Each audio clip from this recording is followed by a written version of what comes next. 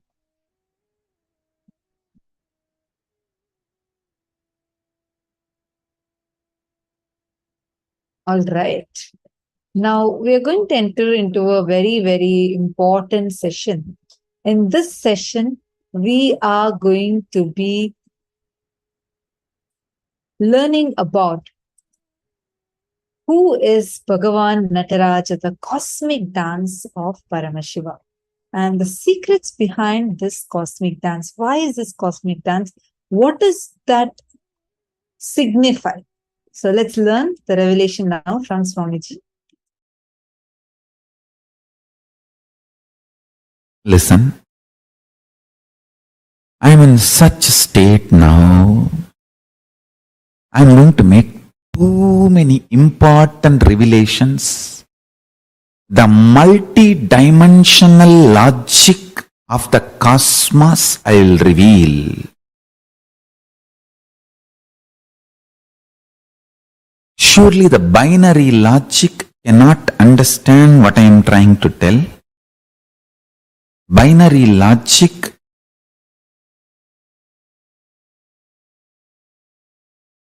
will not be able to, because it is not matured enough, it has not grown up enough to catch the cosmic reality. Understand? If you can grasp a being, conscious being, creating the principles of creation, creating the principles of creation, not just creation, creating the principles of creation with one hand and sustaining the principles of creation, sustenance, rejuvenation, pulling out of delusion and liberation, and rejuvenating in one hand.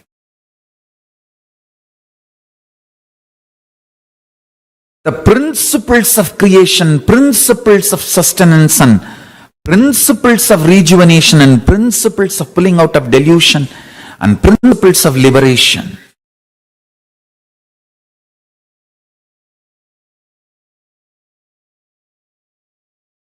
Through one hand, manifesting the principles of manifestation,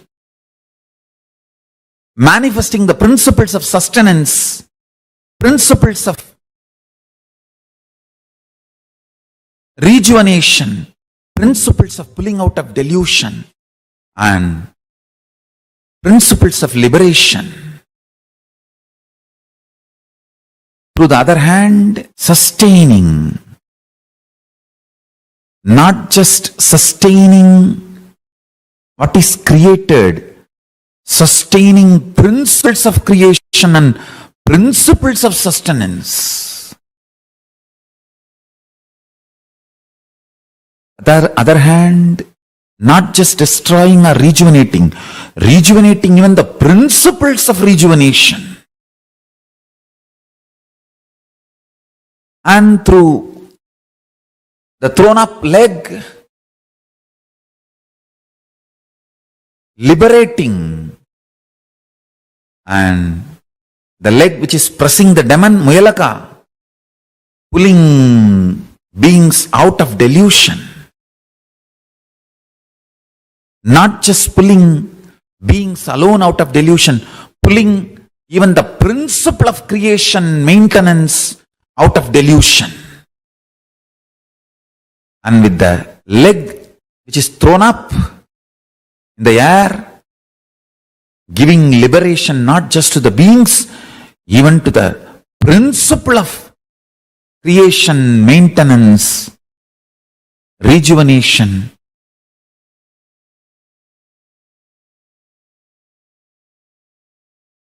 Pulling out of delusion and liberation. Doing all this not only without stress, in ecstatic dance. Just even if you grasp intellectually this, you will grasp Nataraja, the Ananda Dandava, cosmic dance of Nataraja. That is the meditation, ultimate meditation, connecting with Paramashiva, Nataraja.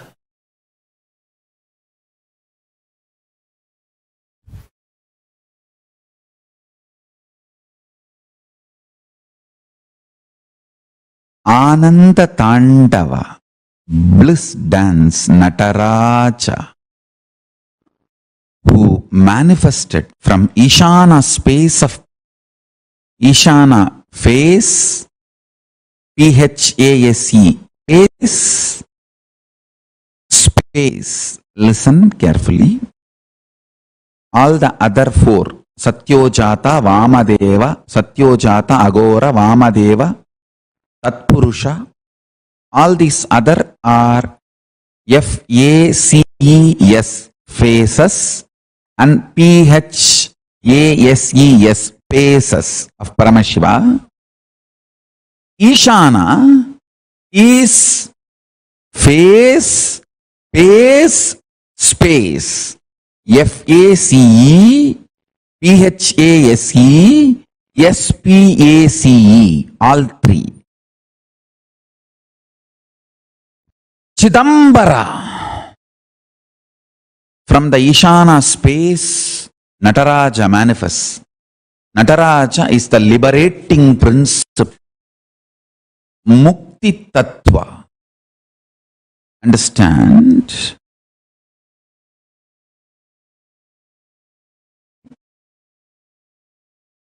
Cosmic dance. Mukti Tattva of Nataraja. Cosmic dance of Nataraja.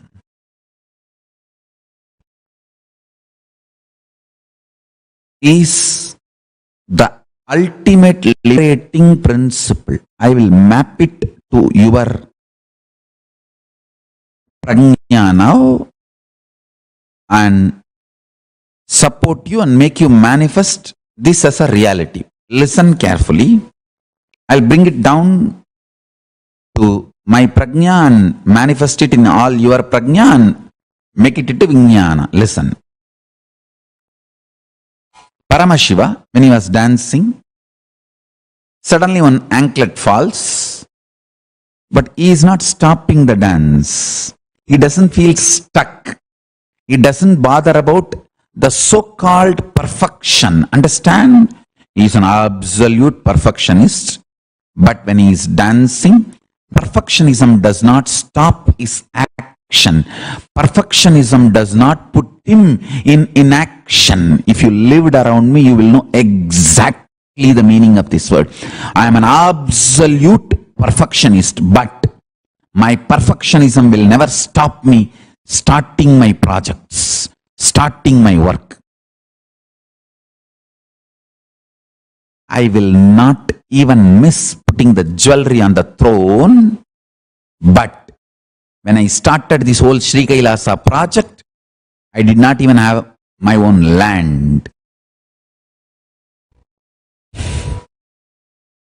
People who live around me, they know how perfectionist I am, but my perfectionism never stops me starting new projects or venturing into projects. He continues to dance and Adisesha rushes and ties himself and makes himself as an anklet, and Paramashiva continues to dance. This is the key. Perfectionism, which does not make you stop or feel stuck and capped, is the liberating principlic action. Understand? You cannot see more perfect than Paramashiva's Ananda Tandava. But when his anklet falls, he doesn't wait. He continues. In your life, either you give up perfectionism or you give up beginning, initiating, continuously moving. In these two, you give up any one. That is what is delusion. Listen, feeling stuck is the only sin in the life. Cosmos does not feel stuck just because of its nature of not feeling stuck. It manifests the space of perfectionism. Understand? Listen to what I am talking intensely. Intense action. Start 10 projects. If you are stuck, feeling stuck in one project, go on be doing other 9. By the time you're pushing the other 9, this feeling stuck will dissolve.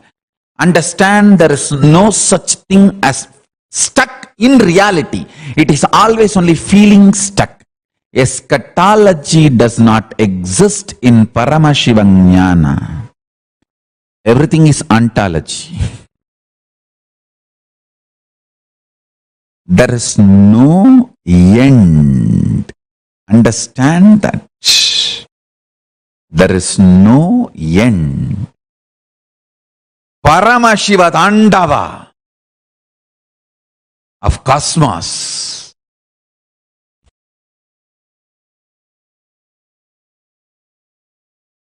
Its perfection is because it doesn't get stuck.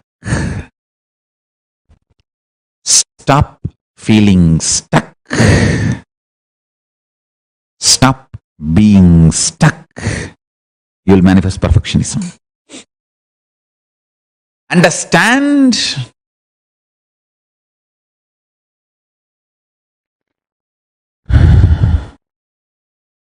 Don't give up on perfectionism,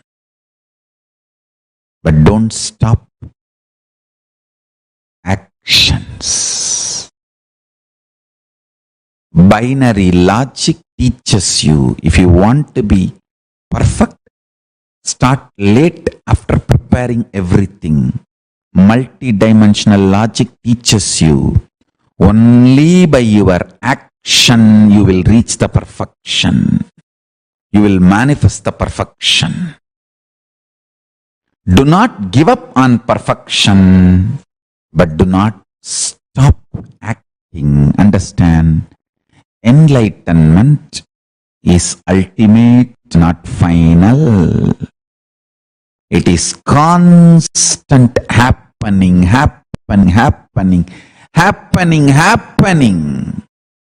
In few days you will see the whole satsang background and the way it is going to be relayed. It's all going to be next level.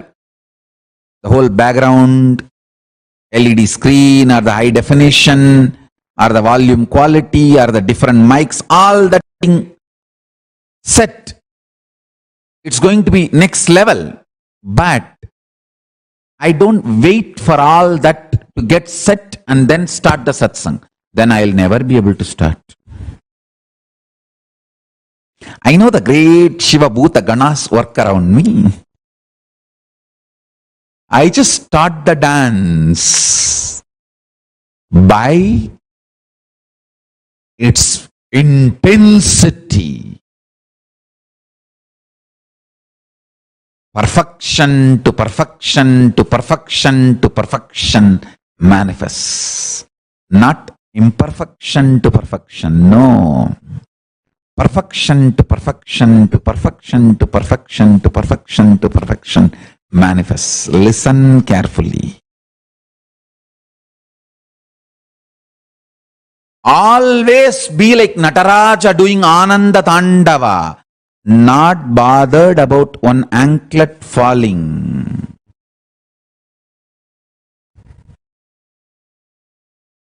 Not bothered about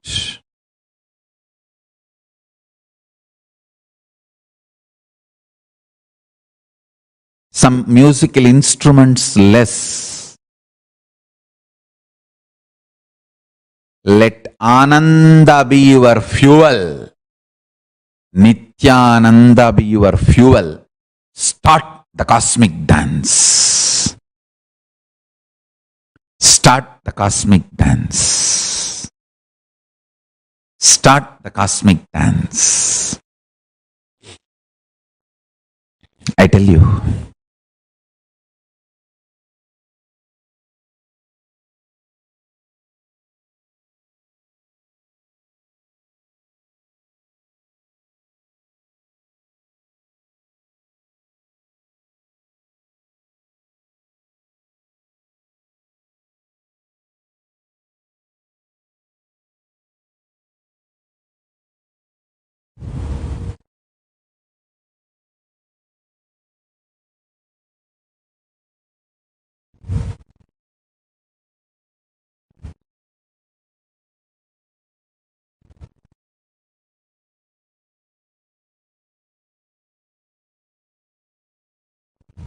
this principle which I am teaching today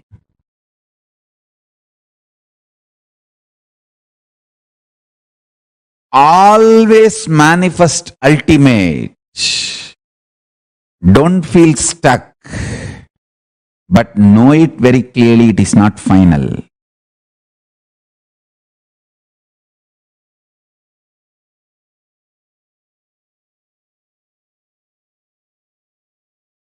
My publicly recorded biography starts maybe from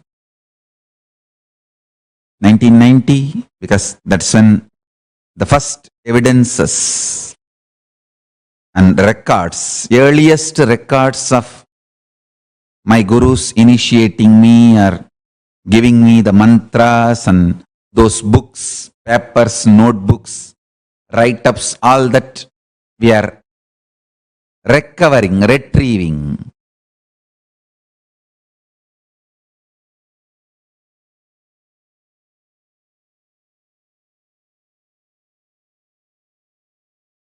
Earliest recorded public life.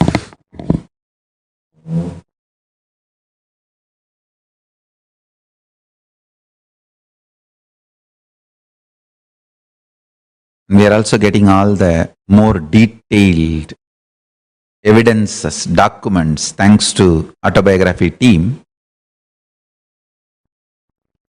Understand, now everything looks so perfect, but I did not wait for perfection. Started. Start the Ananda Tandava, bliss dance of your life. When you start dancing, perfection happens. When this earth manifested, it was not like this, a perfect globe shape. But by rotating, it got beautifully aligned and became beautiful globe. Listen.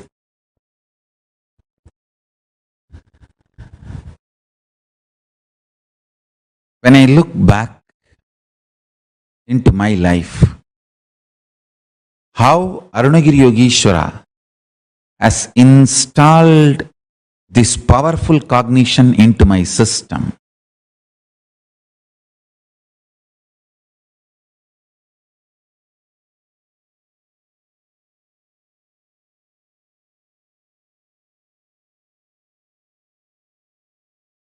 Do not stop the Ananda Tandava due to any idea of feeling stuck. Feeling stuck.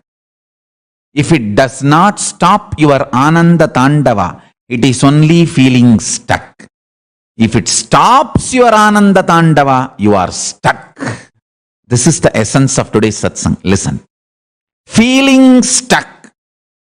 If does not stop your Ananda Tandava, it is only feeling stuck.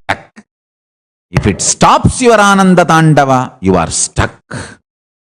Don't stop Ananda Tandava, the cosmic life.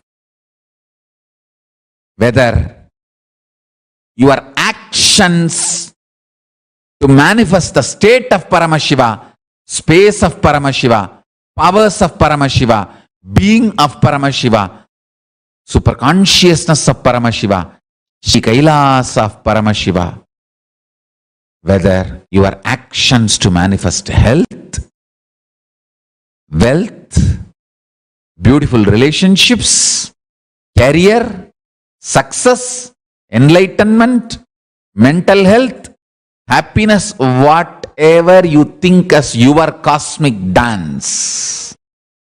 Go on, go on, go on. Continue the dance. If you are feeling stuck, intensify the dance. That feeling stuck will disappear. If you stop the dance, slow down the dance, and feeling stuck will become stuck. Dangerous. Feeling stuck is delusion. Stuck is death.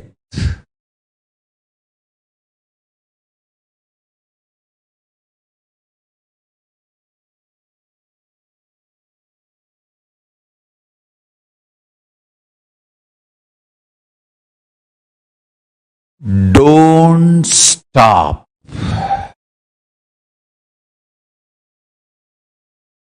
Let Nithyananda be the source of your life and be highly active. You will become life positive, and all the perfectionism of Paramashiva will manifest through you. Understand the epistemology of Paramashiva Jnana. Epistemology is a branch of philosophy that investigates the origin, nature, methods, and limits of human knowledge. Feeling stuck is the worst thing binary logic does to you.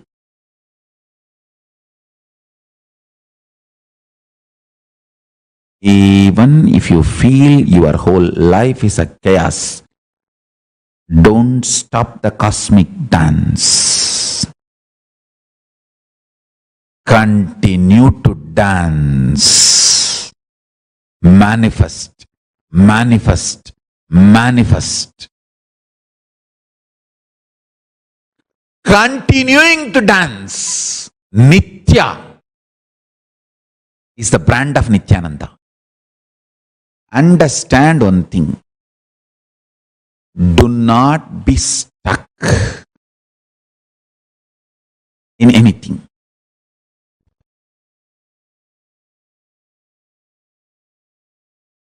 Nothing is a bad decision in your life other than being stuck. Being stuck is only delusion, only trobhava, only negativity.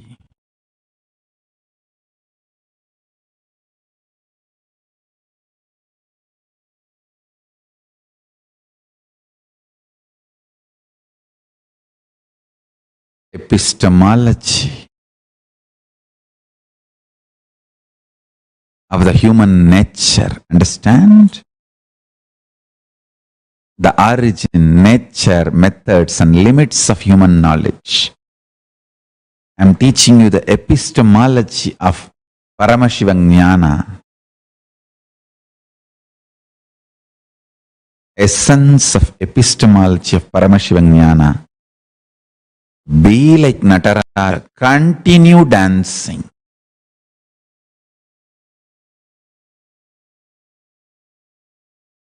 Continue dancing. Continue dancing. Be Nitya, eternal.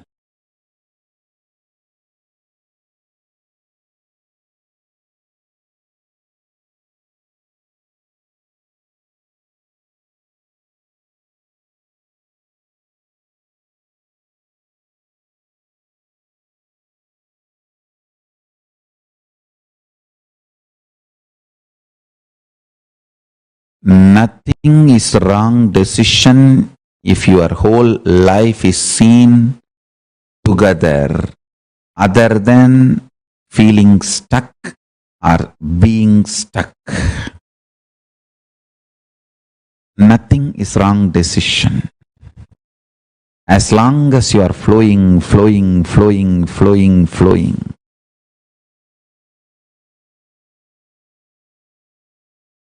Nothing is a wrong decision. As long as you are flowing, flowing, flowing.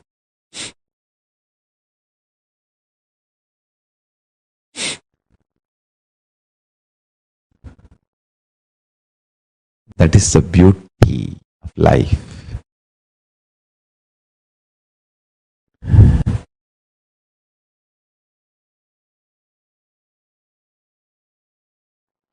Paramashiva assumes form at many times, comes to earth for various reasons, and even goes and stays inside the civilization, inside the earth.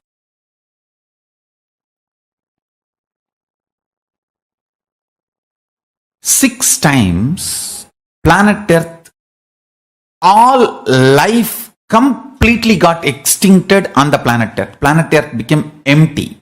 No life. 6 times this has happened from the time Earth is formed. Every time Paramashiva sent life back to planet Earth, those 6 times only we worship 6 Abhishekams of Nataraja. Those exact 6 astrological times when Paramashiva sent life back to planet Earth from KAILASA, those 6 times only. Please understand, 5 times complete extinction and 6th time he has sent and we are still here. And 6 times he sent life, super consciousness back to planet Earth.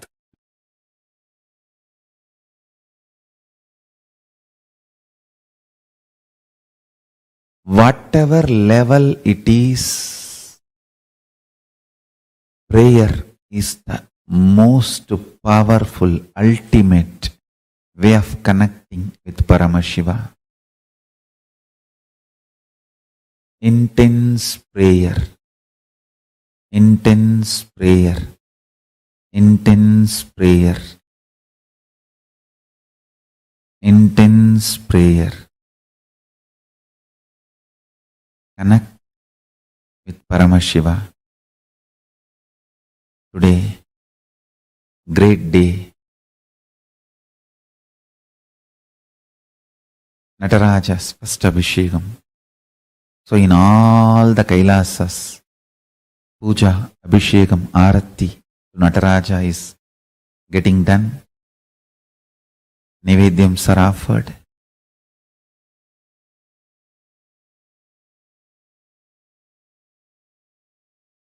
Let's connect with Nataraja, receive his blessings.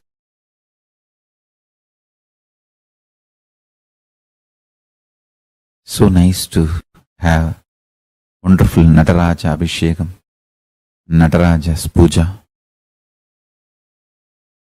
Life is cosmic dance.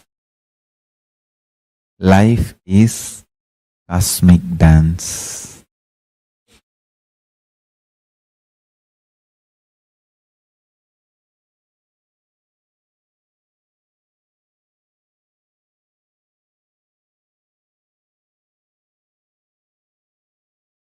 Nothing compared to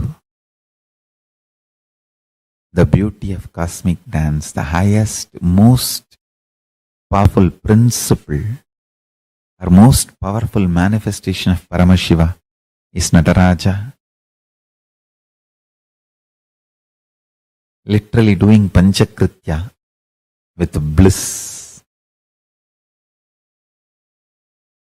Let's meditate on that form.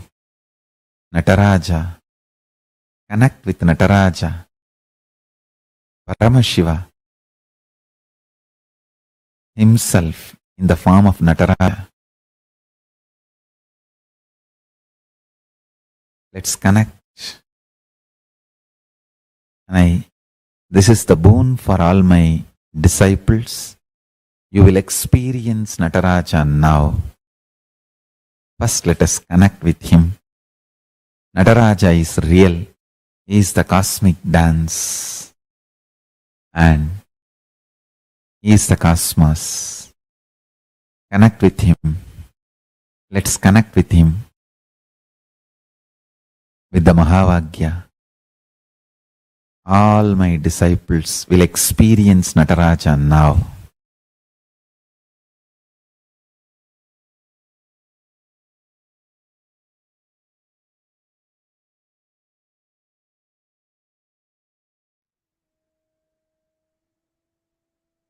So beautifully, Swamiji explained to us and gave us such an amazing boon, no matter what.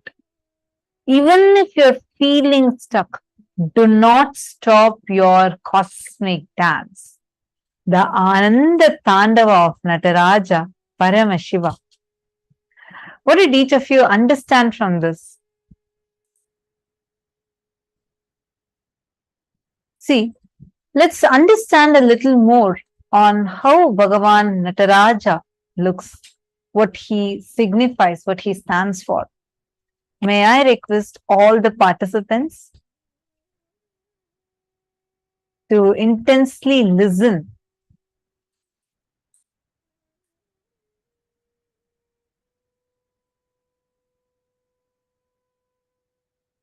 Okay, there are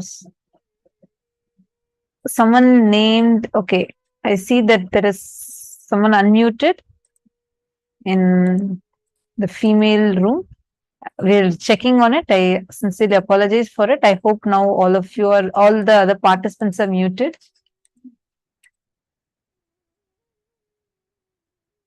Request All of you, all the participants, many of you are here. I am aware that you're all sitting here through the night and all that.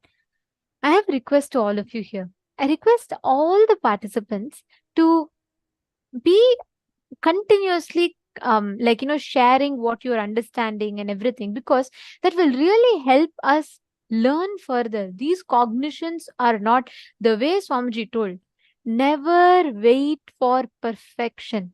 Paramashiva is the most ultimate perfectionist, yet he never waits for everything to become perfect. Imagine if we are given a project, let's say to start a nation, what will you do? You will say, firstly, you will take, all of us, when I say you, I mean each of us, we'll all take more than 48 hours just to convince ourselves if this is possible or not. Somehow, if you succeed that debate with yourself, then you will wait for first resources to come, you will wait for you to get a land, then you'll say, well, after land comes, then I need money. After money comes, you'll say, I need people. After people come, you'll say, I need infrastructure. Only after all this are planned, you will even start executing. By then, execution becomes a load. Just when Swamiji was living under a thatched hut, you all should know, in 2002, when Swamiji started the whole mission, after Swamiji realized his avataric mission, he realized, he's here for a purpose and everything. Swamiji was living in a hut. There was not even a permanent structure to hold Swamiji. Swamiji didn't even have anything. We'll show you the picture from the Erode time, where Swamiji had absolutely nothing with him. But at that time, when Swamiji didn't even have a permanent roof over his head, when devotees asked what Swamiji wants to do, Swamiji said, I want to create a nation. From that moment till now, never once Swamiji gave up. That time Swamiji did not say, hey, come on, I don't even have enough people around me. There was no money. Swamiji didn't even have a permanent house. When I say house, I mean an adinam. He didn't even have a proper roof. It was just 3 thatched hut and at the banks of the river Kaveri. And it was like so simple. There was no permanent structure. At that time, Swamiji was so clear with his vision. He said, I want to build a nation. Imagine never waiting for perfection, just a boy in his 20s with such a staunch vision. And Swamiji just made it happen. Every time you get stuck in life, getting stuck in life is a sin. Getting stuck in life is a karma. That is why Swamiji tells, karma is nothing but the thought current that makes you feel stuck. Just if you break free from this one thought pattern that makes you feel stuck again and again, you'll have such a liberation. Feeling stuck is the only sin in life. Actually, you all should know this. The moment you hear, the moment you cognize this one truth, you will suddenly see that the whole life will be so smooth, the way life manifests for you. You go on doing. That's why Krishna tells in Bhagavad Gita, right?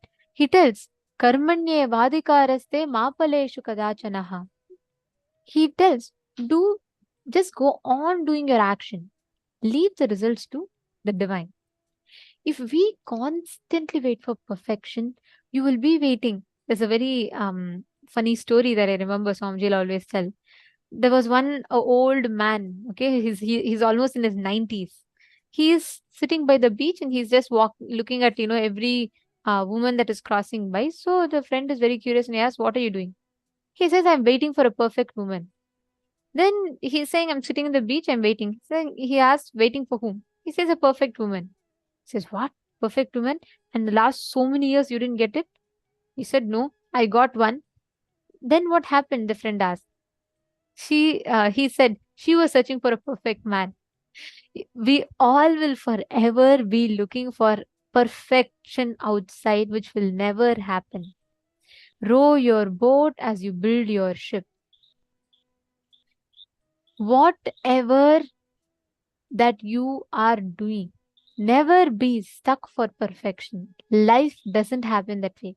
By the law of life, it does not happen by what is your idea of perfection and not. The law of life is it flows with how life functions, how life exists.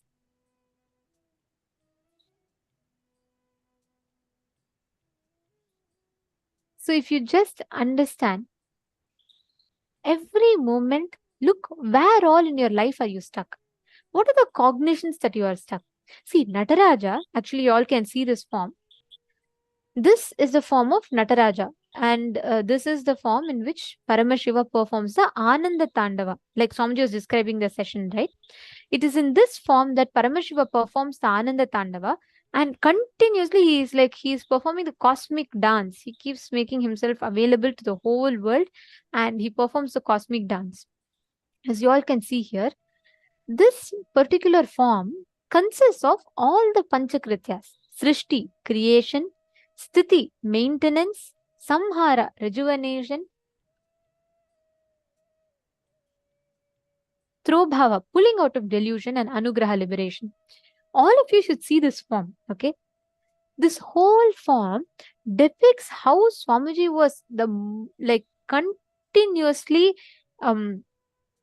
never waited for all resources. You know why I'm telling this? This particular deity that you're all seeing, this form of Paramashiva as Nataraja, this deity you're all seeing, is personally hand carved by Swamiji. You all can see here.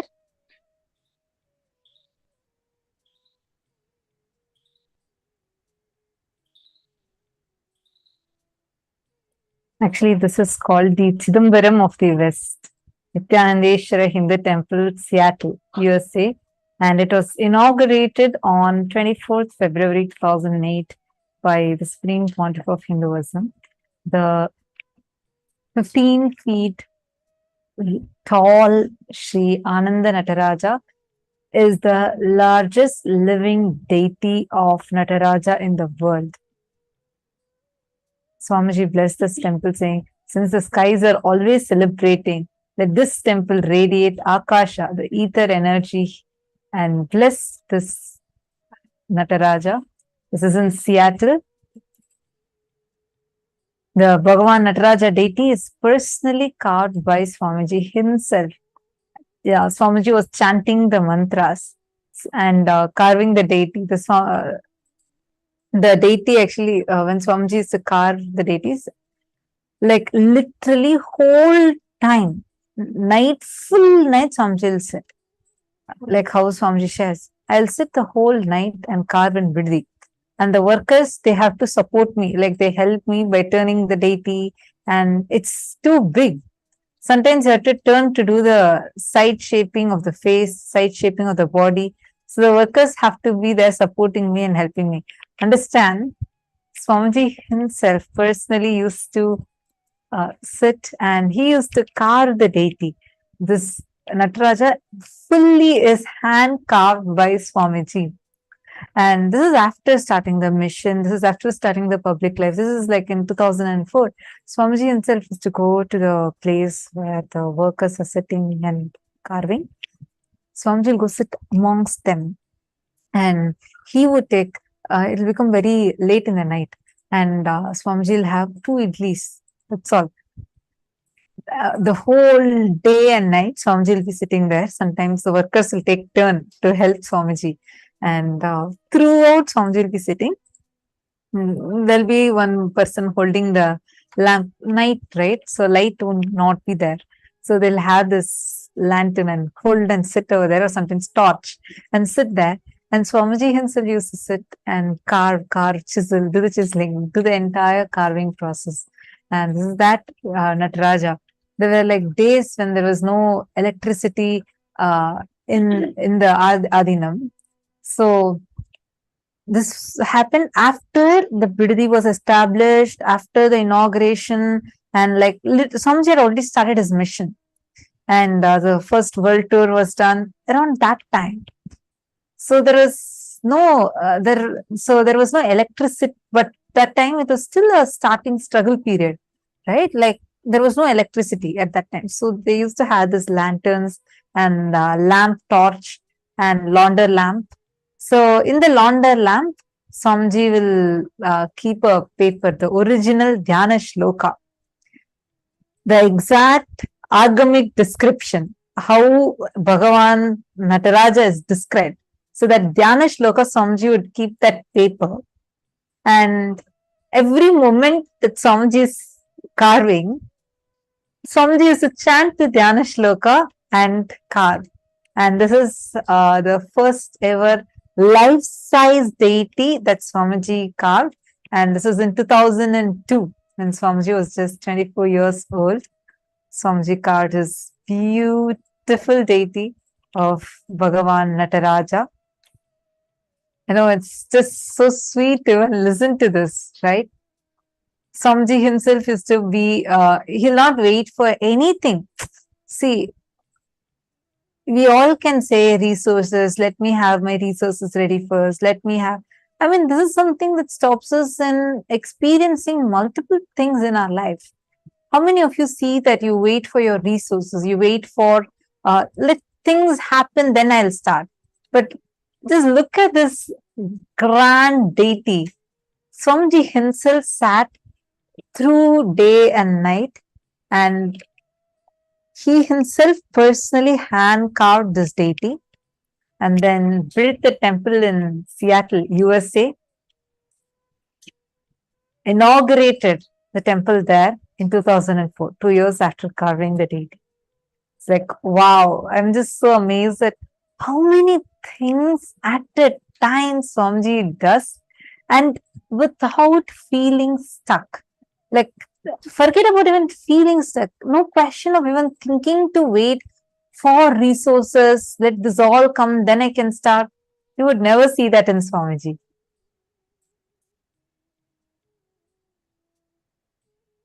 Understand?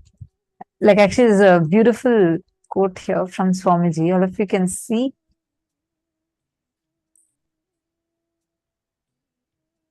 Swamiji says, understand, now everything looks so perfect, but I did not wait for perfection.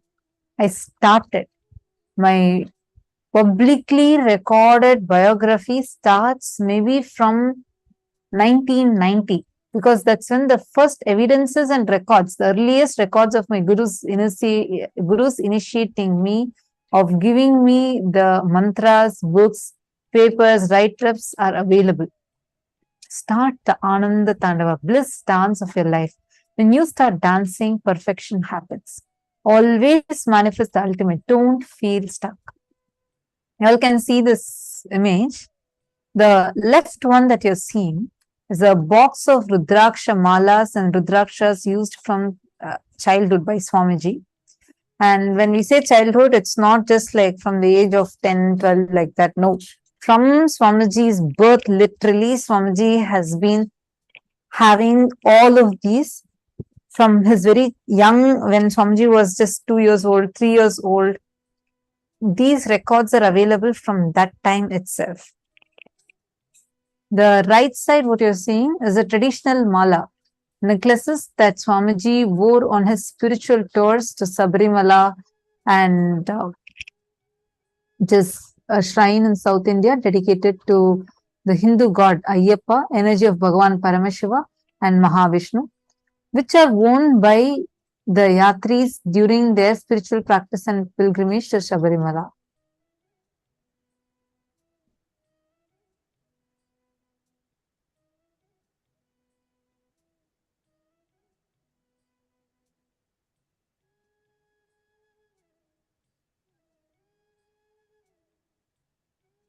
And here we all can see how Swamiji, these are the different deities that Swamiji himself used to worship. Actually, you all should know, every bit of KAILASA, what you see as KAILASA, was started by Swamiji at his young age. This deity collection you all see, right? The deity collection that you all see here, right? This is exactly what stands today as the largest collection of deities in the world. Imagine, for one person to achieve one task in their life. Like, for example, let's say a person who's dedicated his whole life for building the largest library. Or a person could dedicate his whole life for building a temple, a grand scale temple. But Swamiji single-handedly built a whole. Look at Swamiji. If you just have to describe Swamiji, right? You will say he's a great, amazing, speaker. The way Swamiji speaks, like millions of people have walked out of their depression and things just by listening to satsangs. And the way Swamiji has achieved Guinness World Records in conducting the largest Shivastamba yoga and Kundalini Rajju yoga, which means reviving these two sections and reviving the whole yoga in a very unique manner. Next, Swamiji has established the world's largest Hindu library. Swamiji has established the world's largest Hindu university. Swamiji has the record of the most number of songs composed on a single person. Swamiji has the record for the most number of festivals celebrated in a year in a temple. Swamiji has the record for the most number of the books written by a single author. Imagine, just each of this one aspect can be one person's whole life's achievement. And here Swamiji's even not even half of the life is done. Like Swamiji's just 40s. And already Swamiji has established so much. How is it possible? And tell me, have any of you ever seen Swamiji with stress? Have any of you? Many of you here have known Swamiji for a long time, correct? And many of you here have had the blessing of meeting Swamiji physically also. I see a wide smile on many people's faces. How have any of you ever seen Swamiji getting stressed? Have any of you ever noticed Swamiji say, "Oh God, there's so much to do"? Taking it as a burden. Ma Premakaran is saying most number of enlightened beings he has contributed also, right? Yes. I think the most number of consciously awakened beings Swamiji is only gifted to planet Earth. And not just that, like in every aspect, every project that Swamiji has started, always Swamiji has some or the other record. Like he keeps breaking records. If you see, whether a single, just this KAILASA, whether it's an Annadan, whether it is in Jnanadan, means whether it is giving the knowledge, Swamiji is the only person who has written commentary on all the major scriptures of Hinduism. 108 Upanishads, Bhagavad Gita, Shiva Sutras, Patanjali Yoga Sutras, Jain Sutras, and Ashtavakra Gita, Guru Gita, like this, all the major scriptures of Hinduism, including the Shat Darshanas, Advaita, everything. It is only Swamiji who has given commentary on all of these. There are great incarnations, enlightened masters, who have given commentary on few. They might have given commentary on Brahma Sutras, but not Patanjali Yoga Sutras and Upanishads. Or some might have spoken about Upanishads, but not on Bhagavad Gita and not on Shiva Sutras. Like this, there are various enlightened masters who have done commentary, whose commentaries are like, they are great. They have given so many commentaries on all of these. But no one has ever given commentary on all the scriptures, all the major scriptures of Hinduism. It is only Swamiji. And Swamiji has the largest Rudraksha collection. Swamiji has the largest palm leaf scriptures collection. Largest number of Brahmotsavam celebrated in 1 year. Oh my God, like anything Swamiji starts, he started all of these when he was just 2 years, 3 years old, like a baby. He started at that time. And now everything is breaking world records. See, so many, every one of you, just see Swamiji's life. This is not just to see, one is Swamiji is doing so much. That is one. Second, Swamiji is showing by example what you, me, all of us can do. Like, imagine, I'll just give you all an example. Most of the time, by the time we reach a certain age, we say retirement. That's all, over. We can't do more than this.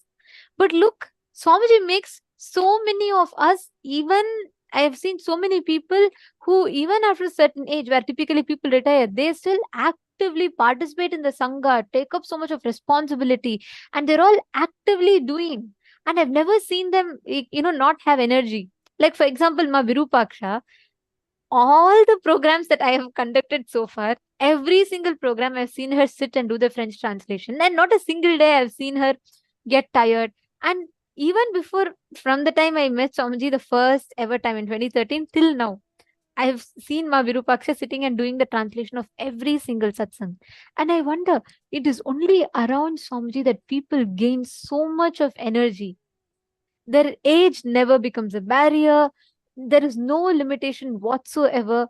And people just go on expressing their peak potential. Swamiji tells, when you realize, when you are a being who's living life to your fullest, everyone around you will also be living life to their fullest. The moment you awaken yourself to that ultimate responsibility, life has to awaken others around you to their ultimate responsibility. This is the biggest thing we all need to learn from Swamiji. The way Swamiji carries out the whole thing. I saw one comment, one of the participants saying that they had met Swamiji when Swamiji traveled to France.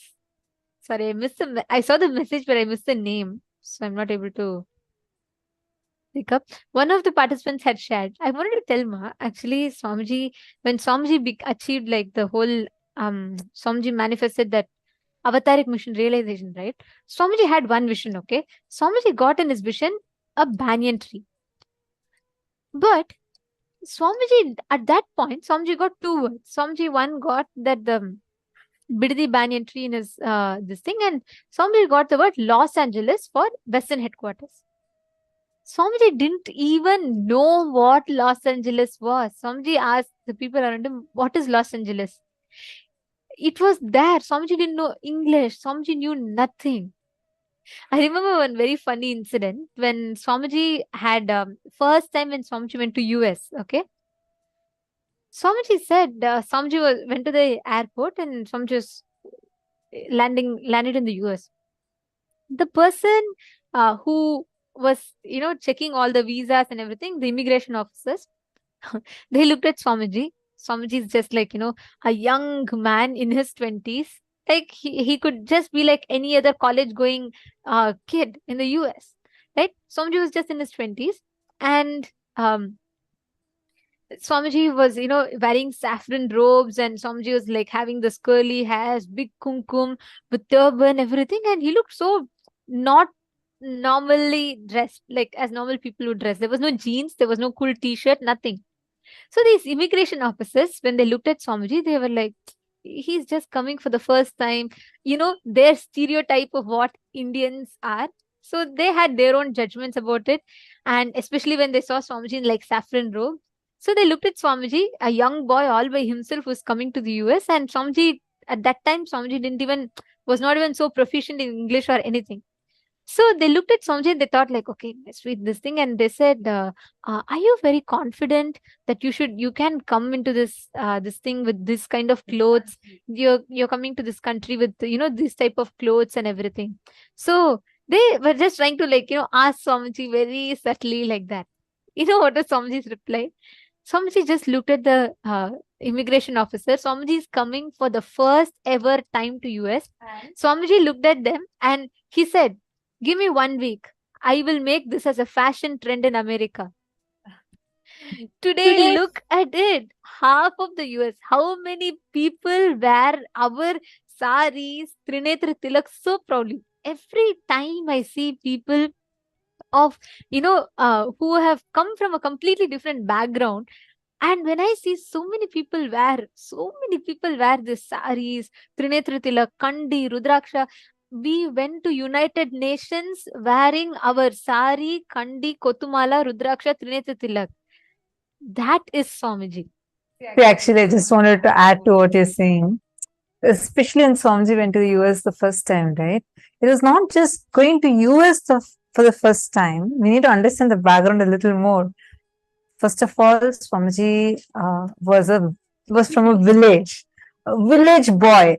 Usually, especially Indians would know, if you see any foreigner, like anyone who comes from a different country, then you start feeling a kind of shy, reluctant feeling, low feeling, or sometimes cultural shock you'll get because the cultures are completely different. And in the period where Swamiji, this what we're talking is 2003-4. This is very initial period. Swamiji had just started his mission. And it's like 1 or 2 years since Swamiji started. That's it. Does not know English. Does not have any kind of a background. I know many of you are shocked. Swamiji did not know English. Like to talk like this. Now Swamiji has gone to the extent of coining words in English and playing with words. But at that time, Swamiji didn't have English, didn't know English. Swamiji had never traveled outside of India. So this is like first time in all of these, have anybody in that position would be feeling so reluctant or like low or kind of like a, cultural shock or shy feeling. Swamiji was out there. When the immigration officer asks this question, challenge is saying, give me a week, I will make this as a trend in America. Now we can see so many of us so coolly wearing rudrakshas, wearing Trinitra Tilak, and everyone wants to wear his traditional clothes. But like, this is how Swamiji started. Like in every aspect, you would see there will be nothing that can stop Swamiji. And I'll feel many times whenever I see this word unstoppable, I feel like that's Swamiji, like literally. Yes, the way how Swamiji is, it's just like, wow. All right. So now this is what all of us need to start living in our lives. Live this Ananda Tandava of Nataraja, Paramashiva in your life. Do not feel stuck in life. Do not deny your possibility by you feeling stuck in life. That's the key. What matters, right, is that you not feeling stuck. Look back in your life. See, where all were you stuck? Levaya, you asked about what Swamiji said about karma. Karma is nothing but you getting stuck. That is the karma in life. Stop being stuck. See, sometimes what we do, we say, all right, I can't do it perfectly, I'll just do what I know, that's all done. That is also wrong. You see, being in status quo, waiting for suddenly somewhere everything to become perfect someday and you waiting for it is also wrong. Both are not the right ways. Doing simultaneously as you do become perfect is the way that Swamiji has told. Can I request each of you to look back into your life and pen down where all do you wait for perfection? You stop the whole thing for perfection. Pen down 11 major areas where you are feeling stuck. Take a few minutes. I request each of you to do it.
whatever areas you have addressed as the places you're getting stuck in. Look back into those and see where exactly you are stuck in that, and how you can break free and come out of those places, the situations, or the aspects, areas in which you are stuck.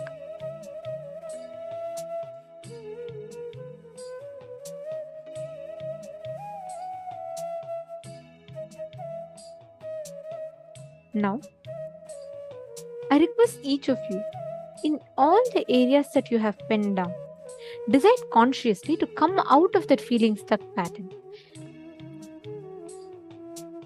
Wherever you are stuck, right? Pen down how you're going to take up more, expand more, to break through from that area where you're stuck. See, understand. If you're stuck in one place, let's say you have really been looking to manifest a job, okay? And you're looking for how you can achieve it, so you're feeling really stuck there, it's not manifesting. See how you can take up more project. Understand that this logic actually works. I remember one Adinavasi, she told Swamiji that she's feeling she was new, like very newly she had come, and then she said, Swamiji, I feel like, I feel I can't handle so much of pressure. And she was saying that in one of the meetings, I remember she was saying that I always get stressed even outside when I used to work. I can't handle anything in work. I can't handle being asked something. And I'm so overwhelmed, Swamiji. So whenever I have to do even smallest things, I get so overwhelmed. I don't know how to break it. Like that for like a long time, she was like telling Swamiji her issues. Swamiji patiently listened to it. Somebody told, okay, the solution for you is take 10 more projects, finish it in this short time. And somebody gave a very short timeline for it. Everyone was shocked. People are like laughing. And she was like, she didn't even expect such an answer. Then Samji asked, okay, logically, all will think I would have told her, okay, let's reduce, don't feel stressed, don't feel loaded.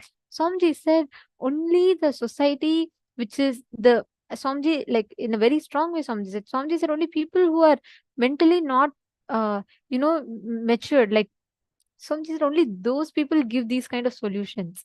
The simple solution is expand. Samji said, you told you're not able to, then demand the expansion from yourself. Swamiji said that every one of us have the ability to expand their individual capabilities. When Swamiji gave that statement to that person, just in a very short span of time, she started like heading a huge department. She started heading the whole Annamandir. She started heading the whole, serving of Annadan and doing so many things. That time Swamiji explained how every time you expect the binary society based limited logic thinking, okay, take break, it's okay if you can't handle. No. If you're stuck in one place, take 10 more projects and expand. That is how life functions. That's a law of life. And that's the exact same thing that we all need to do. Wherever you're stuck, decide that. Now, let's enter into the next session where we understand Akasha Tattva, the words.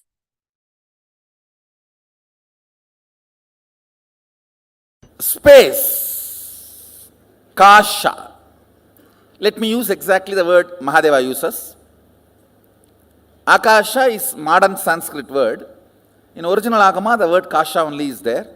There is a possibility in that palm leaf. Sometimes this corner of the palm leaf gets broken. So, anyhow, whatever available, even the palm leaf breaking is his action only. So what he left it for us to understand, from that the word kasha only is there. So let's use that, that's all. Space, simple understanding, where length, breadth, depth, time, all these are dancing, vibrating. That is the aspect called space. It's a very simple understanding, but now I'm going to give you how understanding space is going to have some use for you. See, ultimately our goal is to rest in the highest existence and highest consciousness, what we call as Mahasadashiva. See these simple words: feeling suffocated, irritated, I am not okay with all these simple words. Only by uttering them again and again, you create that feeling. How many of you understand this? Usage of those words avoided, that experience is also avoided. How many of you understand that? So, can you take 2-3 minutes and pen down, listen carefully.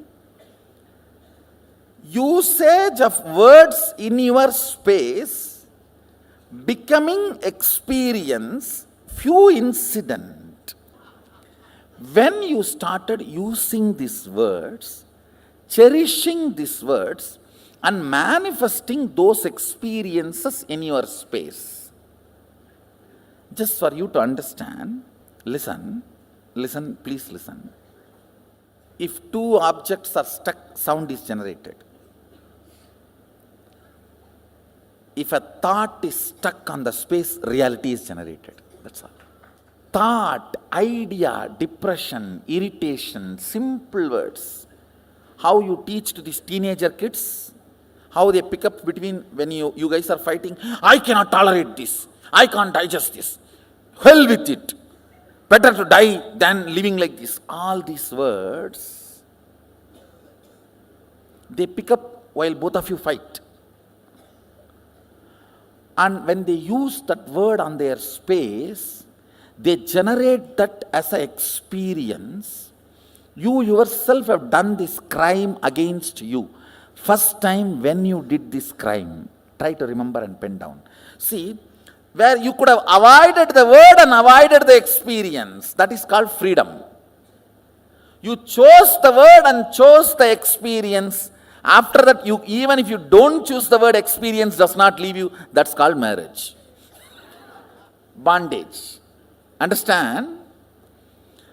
See, first few times when you use the word, I am irritated, I am agitated, I can't tolerate this, I can't put up with this, better to die than living like this life, hell with you, all these phrases, there is a dance. All these Jerry Springer shows phrases.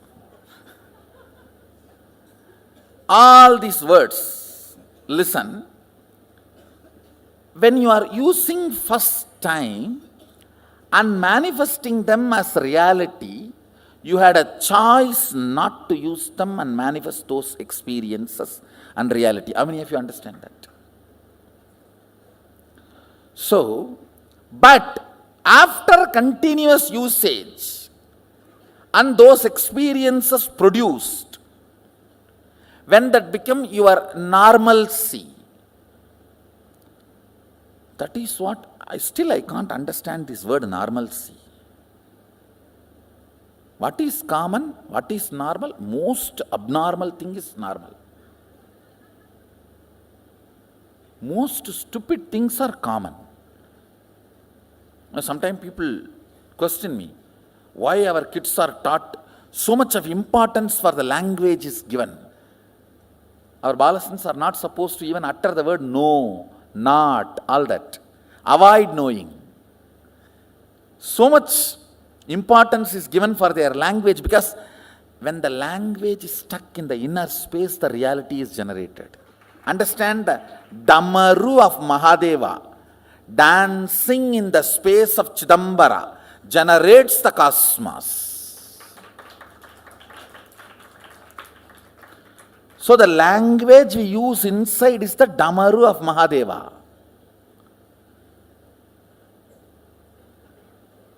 Whatever is generated here becomes reality. Just remember 1 or 2 incidents and write, so you will understand when you started doing this big crime against you, using strong words and generating those ideas and experiences in your inner space stupidly. And same way, even when you use the good words, generated good words or generated bad words, when they hit the space, they become real. Whatever makes the word into real is space. Akasa, kasa. You are an adult. You can choose your words. Try to write both experiences so you understand how initially the word you generate in your space manifests reality. These three words. Taharakasha, Chidakasha, or Katakasha, or Mahakasha. This has two words, Chidakasha and Katakasha, both. Why I am using both words, If you don't manifest what you want as a reality in your space, it is called Katakasha. If you manifest your life as you want, it is called Chitakasha. The state, space where you live. The state. Space where you operate. As of now, all of you are operating in this Nithyananda Sabha. Am I right? So this is called Katakasha. If you don't manifest what you want as reality. But if you manifest what you want as reality in your breathing space, it's called Chidakasha. Conscious space. Katakasha means mud space. Katam is a mud pot. The space inside the mud pot has no use. The mud pot has any use of the space inside? No, you are saying Katam. No, Katam is used for us, not for mud pot. For mud pot it is a beating. No, he is trying to show, no, there is a use, Gatam. Gatam music is used for whom? For us who generates, not for the Gatam. In your space, listen, your state is Taharakasha, where you exist, Taharavidya. Taharavidya means the knowledge of enlightenment science. Now whatever I am talking to you, all this can be classified as Taharavidya. Precisely, if I have to translate that word, grounded in existence. Tahara. Grounding you in your soul. Atman. Enlightenment. Is called Taharavidya. Where you are grounded is called Taharakasha. The space of your life. Alive. Your state. The words you generate there and hit you decides the state you are in. Feeling experienced, expanded, joyful or suffocation, all is within this. How many of you are understanding?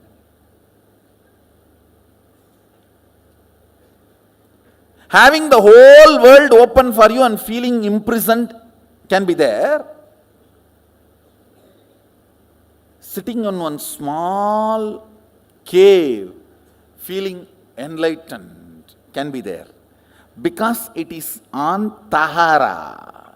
There are many great sadhus lived in a small cave of remote Himalayas, lived such an ecstatic, glorious space. And there are many people who are flying whole day and night in the space, but feeling imprisoned inside. How many of you are understanding what I am saying? The words you utter, that creates the space you operate. That makes your breathing space as Katakasha or Chitakasha. Chitakasha means consciously generated space. Means if you are uttering all the words consciously, tuning to your life's goal, you create Chitakasha.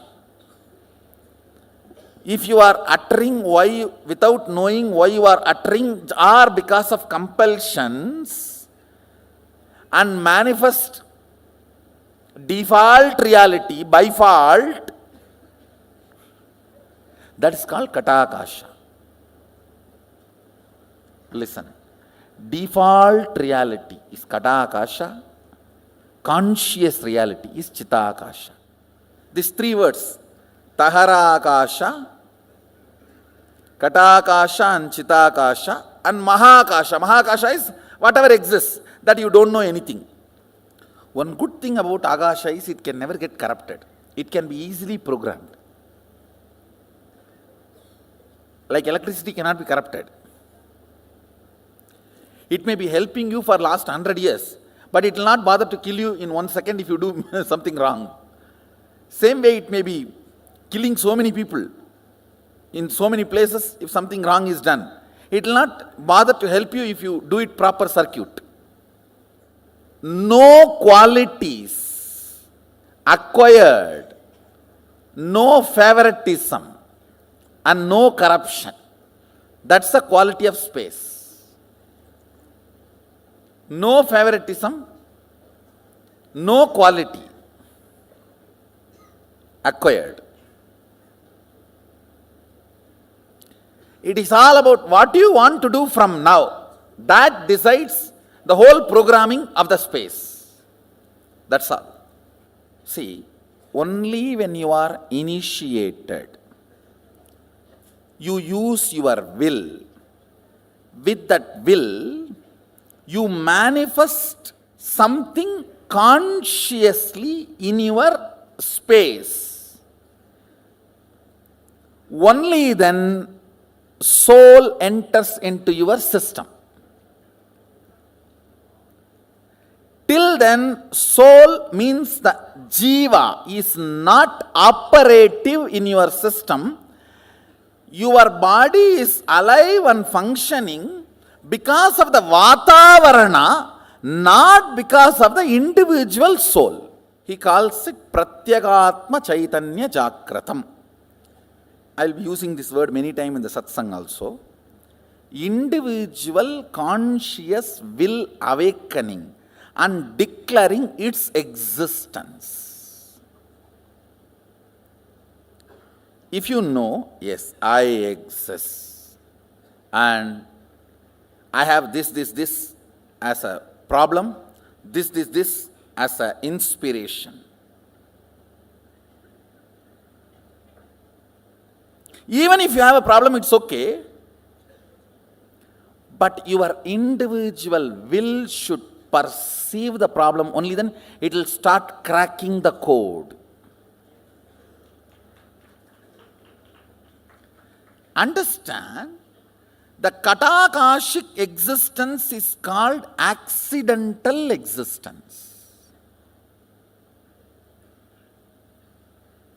You need to use your will persistence ferociously.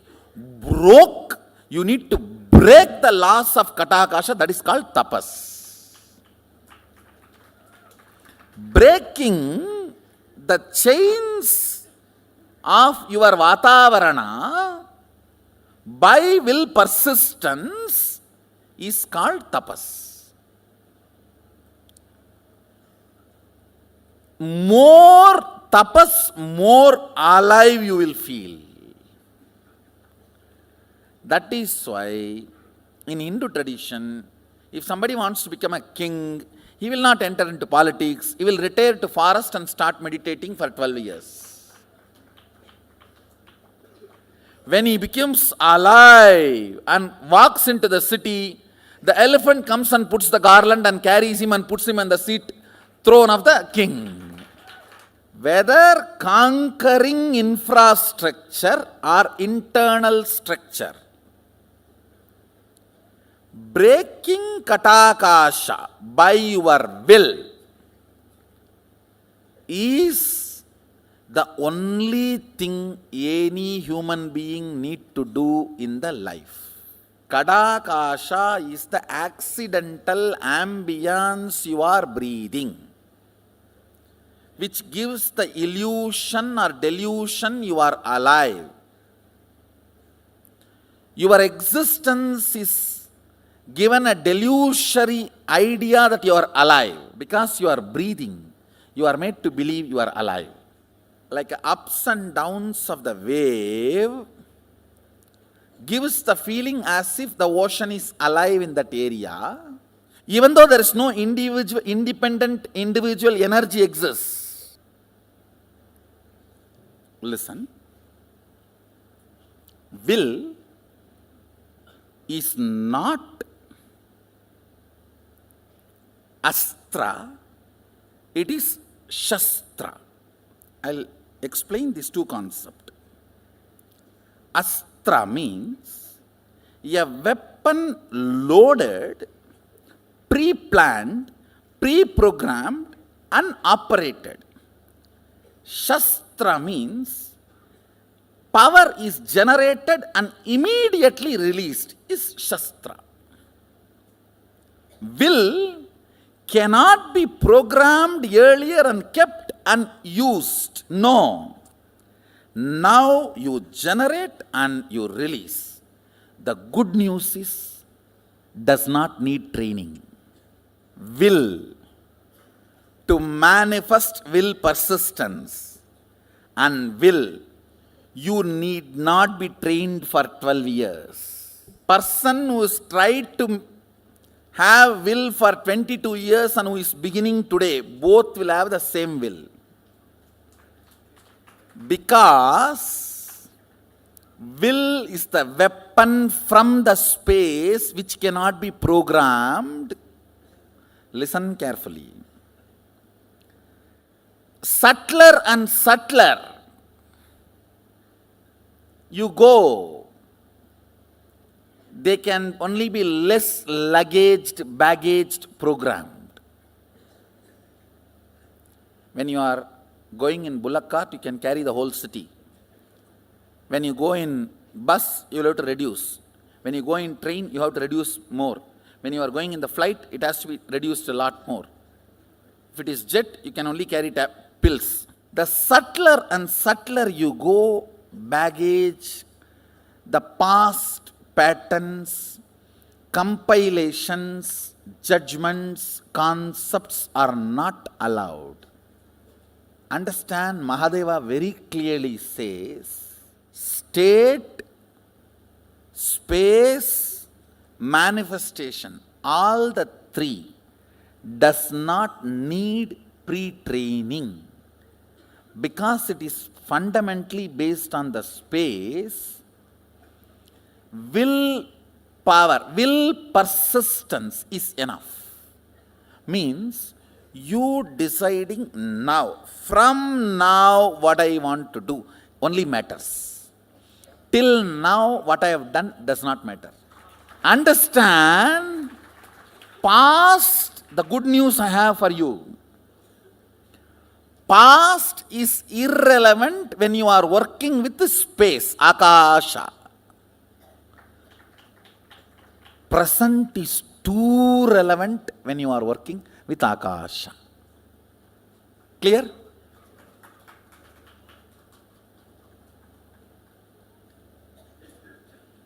You have been 20 years devotee, 25 years devotee, or born and brought up along with me does not matter, or yesterday only you entered the program does not matter at all. From this moment, what do you want to do matters. Taharakasha means your soul is infused into you in the form of Shaktipada as a will. Will means experience, I exist larger than what I was feeling as me till before the initiation. How many of you are catching what I am saying? How many of you feel, listen carefully, after the initiation and power manifestation, even the way you feel you is much larger.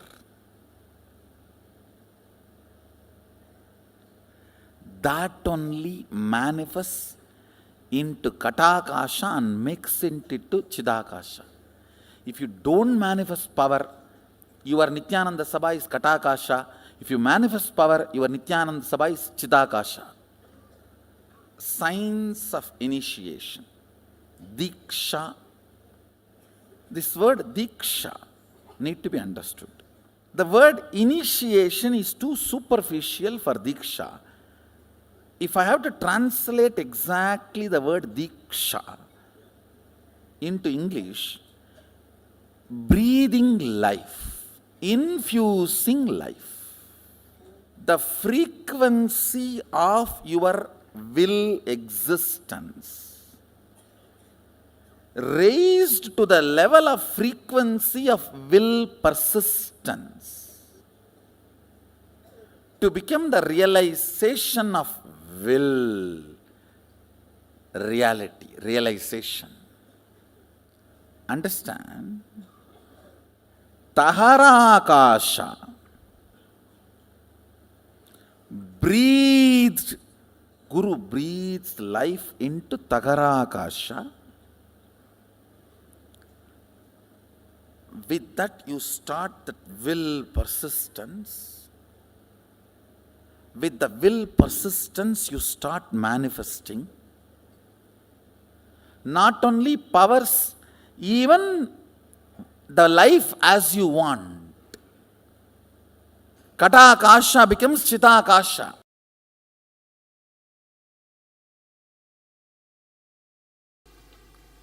Listen. Gap between one thought and the other thought is space. Here.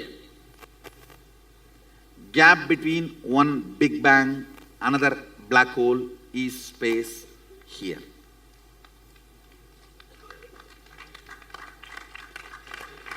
Listen. Listen carefully. LBD, active. LBD, active on the space generates time. Anything gets active on the space generates time. Space is the canvas on which all these four exist.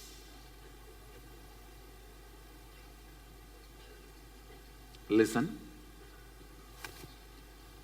Whenever a mass rotates, it creates gravity. Whenever LBD gets active, it generates time. Where all four exist is space. Because you have space inside, you are able to perceive everything.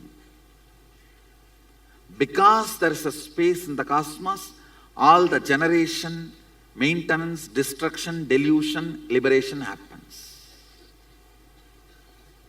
The space here, Chidakasa, perceives everything.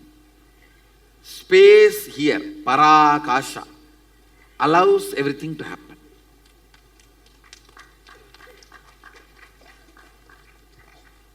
Little more. Little more.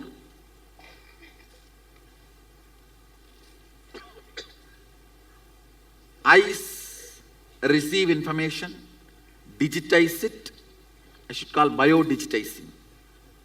Sense it, it hits at one space and the response comes back. For example, you see the snake, response of let's run away or beat. The spot where this information hits and the response comes back is called space, Akasha. The spot which responds to information is space. If the thought, the gap between one thought and the other thought is too little, you do not perceive the existence of space. If there is a more gap, you perceive the existence of space. It's like if you are taking 2000 files, quickly you have to come back. If you are taking only 2 files, you can spend time with him. Ability to spend time with him is called luxury, Lakshmi.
Nithyananda. Hope all of us understood about the science of Akasha Tattva, space. How does space actually work? I hope all of us understood that.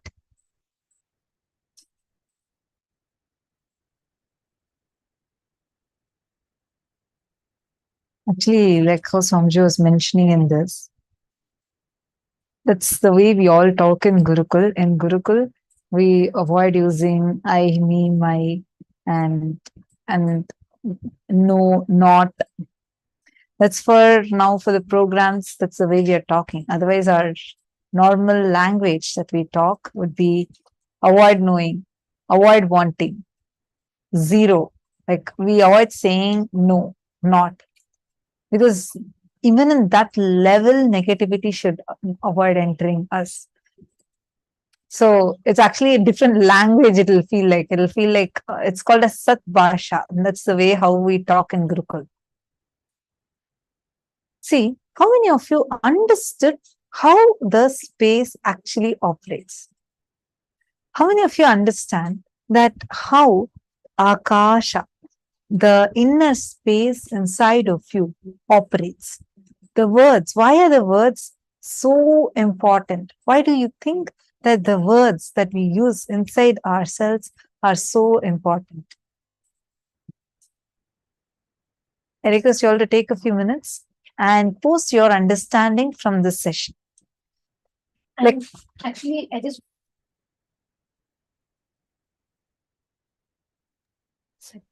wanted to add one thing to it. Like Swamiji said, the way we constantly keep repeating, we make a certain experience a certain way to us. The more and more and more you keep repeating the same word, you create that experience to reflect that same in you.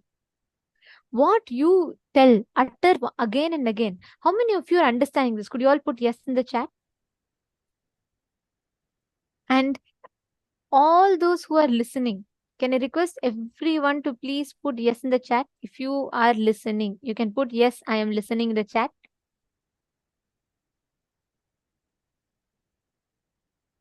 Come on, can I please request each of you to post? How many of you are listening? Yes, okay, I see now. All right. See, if you notice, look back in your life, so many situations in life, just the word you utter, because of continuously uttering a certain word, you give that experience to yourself. There's a small story. Once in a small town, a sage visited the town. And as he passed by a small hut, a woman came to him running and begged him to pray for her critically ill child. And since the saint was very new to the town, a whole group gathered around him, and people are all curious to see what, will he be able to do anything? So the woman brought the sick child to him and he chanted the prayer over the child. Then suddenly from the crowd one noise came. Do you really think your prayer will help when the medicine itself has failed? After all, your prayer are just mere words, yelled a man from the crowd. The sage looked at the man and he said, You idiot, you have no idea what I'm doing. So just shut up and get out of here. The sage yells at the man. The man is shocked. He's like, how can a sage talk like this? And the man was furious. His face became hot and red. He looks at the sage and snaps back. How dare you speak to me like that? He fumed.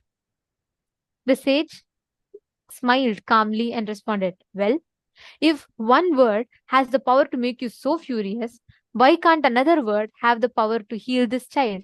The saint asked with a smile. The man realizes and falls at the feet of that enlightened master.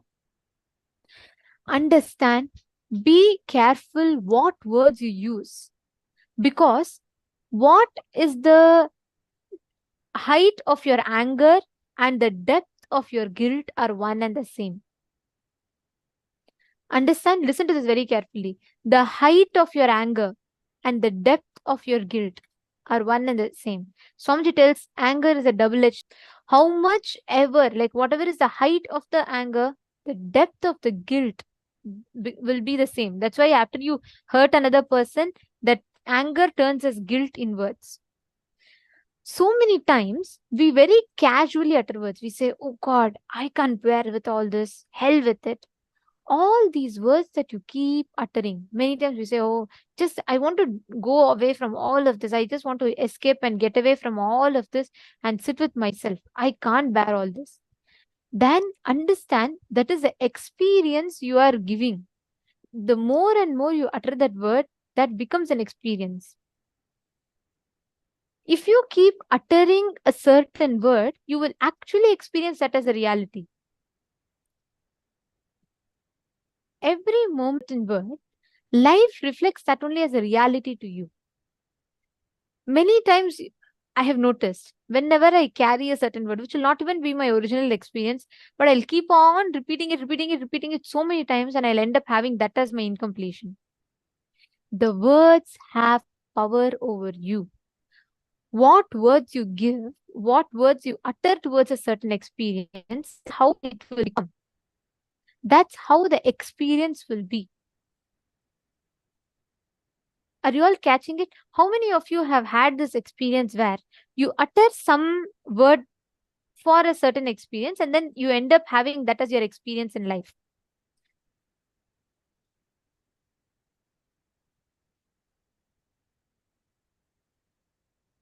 Understand that means in all those situations, if you just visit back, you will notice this is the exact thought current. At some point, some situation, we utter words constantly, unconsciously, we go on uttering, we go on cursing, we go on uttering. And that is what becomes the experience in life.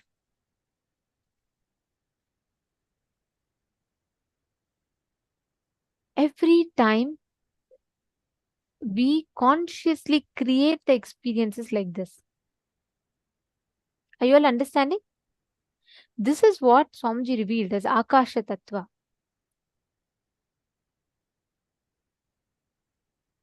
Our words, the moment we utter a word,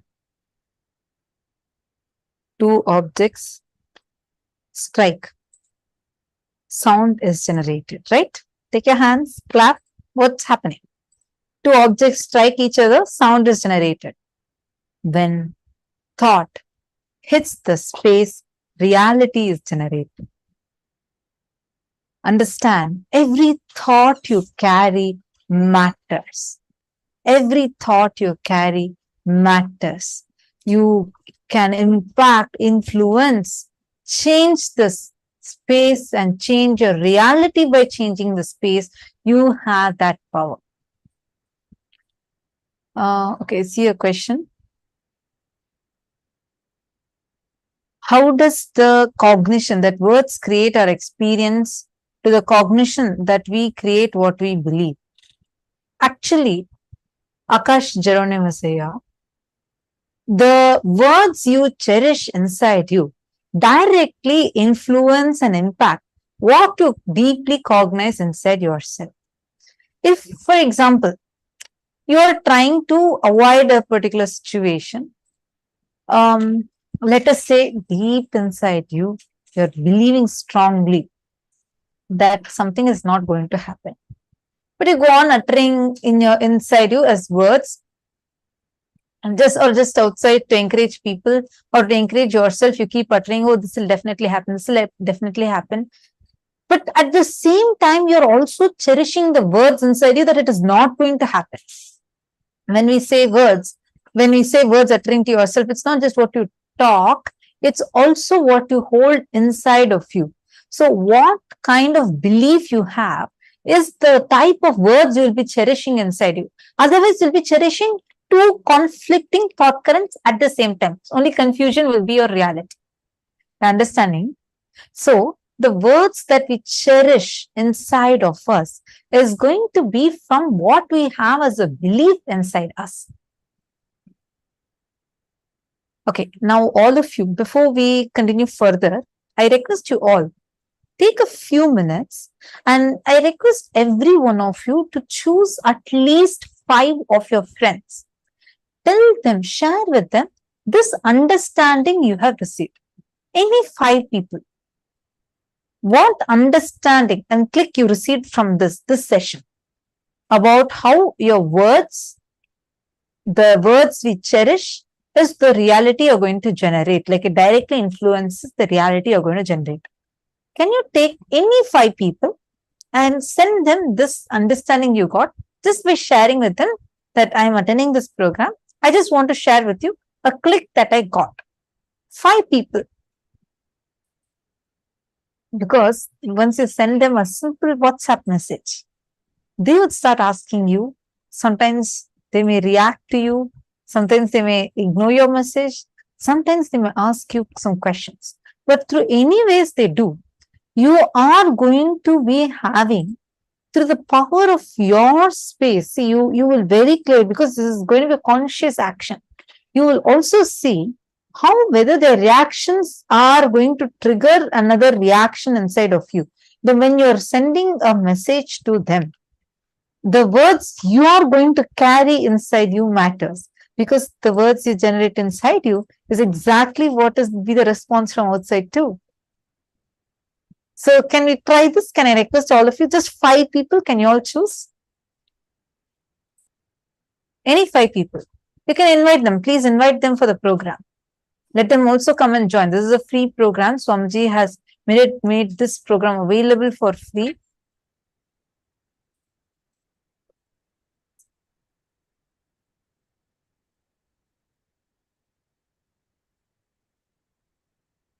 Akasha Tattva, Pavanaya, Akasha Tattva is not the same as the element of space as we know it. The Akasha, yes, that is also part of this.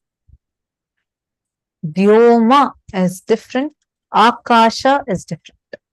Vyoma is part of the 5 elements. Prithvi, Apa, like that we have read, earth, water, Prithvi, Apa, Agni, Vayu, and Akasha. All of these 5, in that what comes as space is different than what we call as space over here. It is not just a physical element alone, though that physical element is also a part of Akasha. But Akasha itself is not just Vyoma. Vyoma is part of Akasha. In Pancha Bhootas, what comes as the 5th element is only Vyoma. It's not Akasha.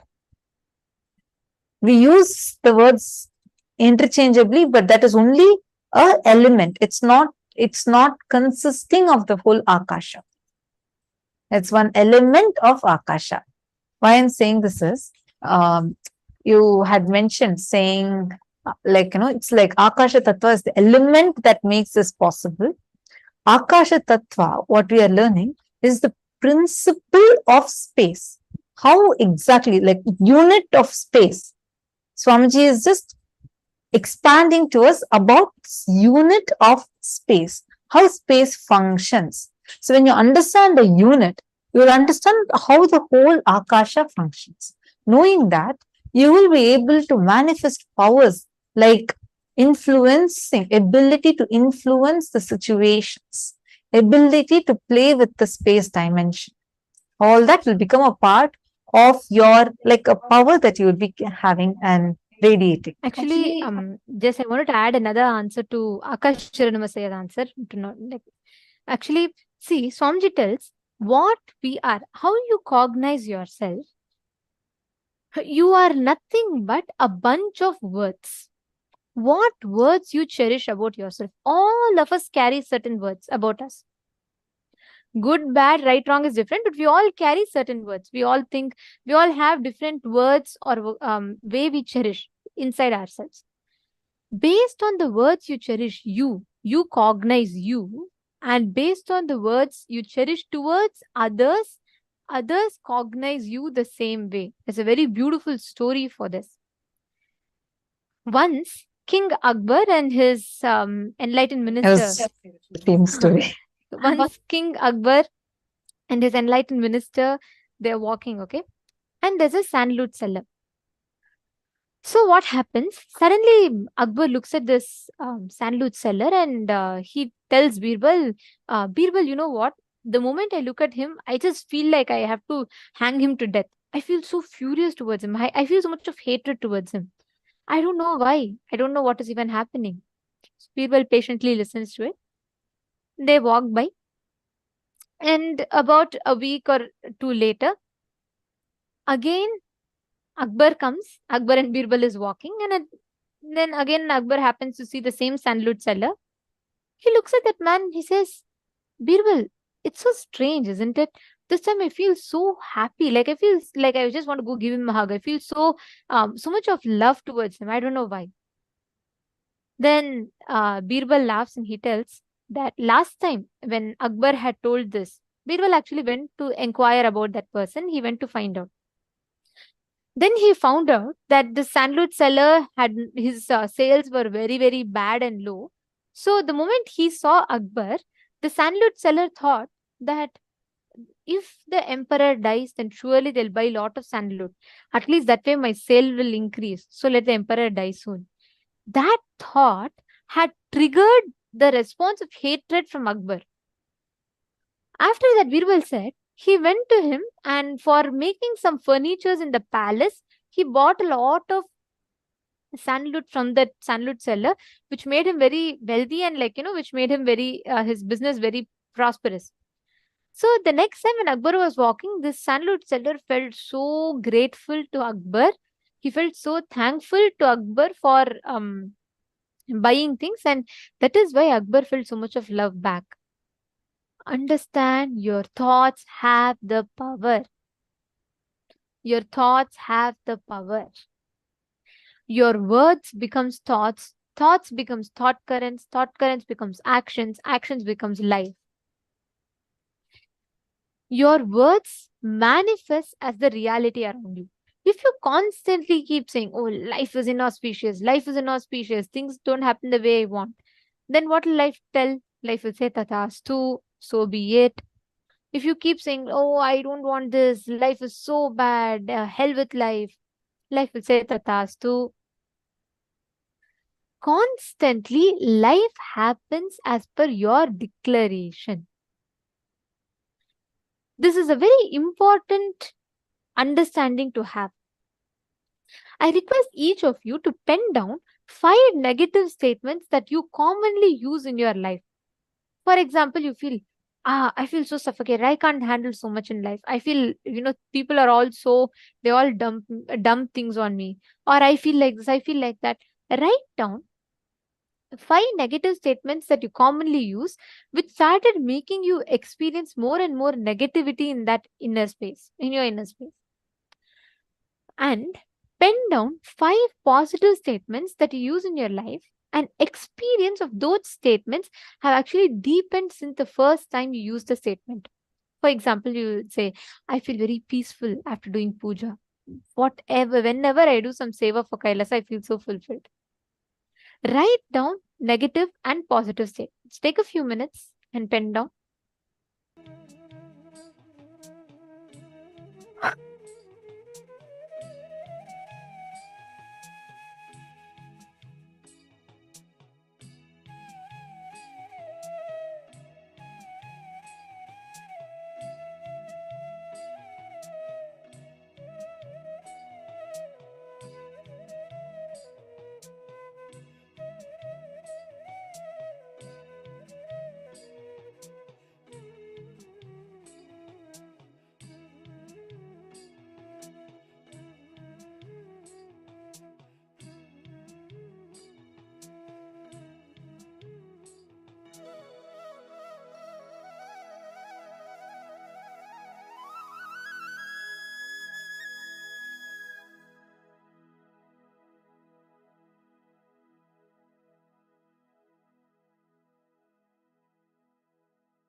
Nithyanandam? Yes.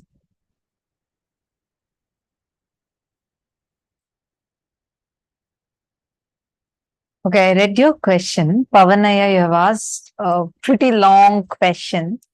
Is going to be reading, like just giving a gist of what your question is. Pavanaya, can I request you to be on camera? Your participation is good. And would really appreciate if you are on camera, continuously be on camera. And that will also help you to like be much more involved and experience more in the program. Okay. It's a very long message. I'm trying to make it short. So I read your understand. So I read your message. So your basic question is whether, so I'm taking one by one, and I'm going to answer your questions. The first question you're asking is how to draw a line on playing with Akasha. Like, is there something right or wrong, like in playing with Akasha Tattva? Because as you also mentioned that you feel like you have a pattern saying you do not want to do anything wrong. So even if that is going to stop you from manifesting powers. First thing, understand. This is a difference between siddhis and shaktis. What we are manifesting are shaktis. In siddhis, the power is manifesting in you because of some tapas you have done. The tapas, the sadhana that you have done is awakening certain powers in you, which is what is making you manifest the power that is called as a siddhi. Like, for example, you will see the reference of this in, do you know the story of Vyada Gita? This is one story how one rishi is actually, one guy is meditating and at one point he gets enlightenment and suddenly he sees like he's in such intense space. He looks up at a bird that disturbs his penance. He just looks at it. The bird reduces to ashes. So he gets so egoistic and then he starts feeling like he has achieved something great. And he starts going, so he is now hungry. And he goes to beg for alms. He sees a lady, he goes to a house and he asks saying like, I bhiksham dehi, give me some bhiksha. So when he is asking for alms, the lady inside replies telling, wait. This guy is waiting and he starts getting so agitated. He's like, how can she tell me to wait? He's getting really impatient. From the time I came, 2 minutes have passed. She's still not here to serve me. He's getting really angry. And then after some time, so he's thinking already inside himself. He's like, does this lady even know who I am? Does she have any respect for who I am? And for this one thing, she is making me wait for so long. The lady comes back after 10-15 minutes. She comes back and she says, straight she looks at him and says, don't think I'm going to burn like how you burned those 2 birds. This guy is shaken. He didn't tell about this incident to anybody. And at once, that ego that is there boiling in him just collapses. And he asks her, oh Devi, who are you? How did you know that I had just burnt the 2 birds with power of my penance? She says, the only integrity that I have is my God is my husband, and I was serving him.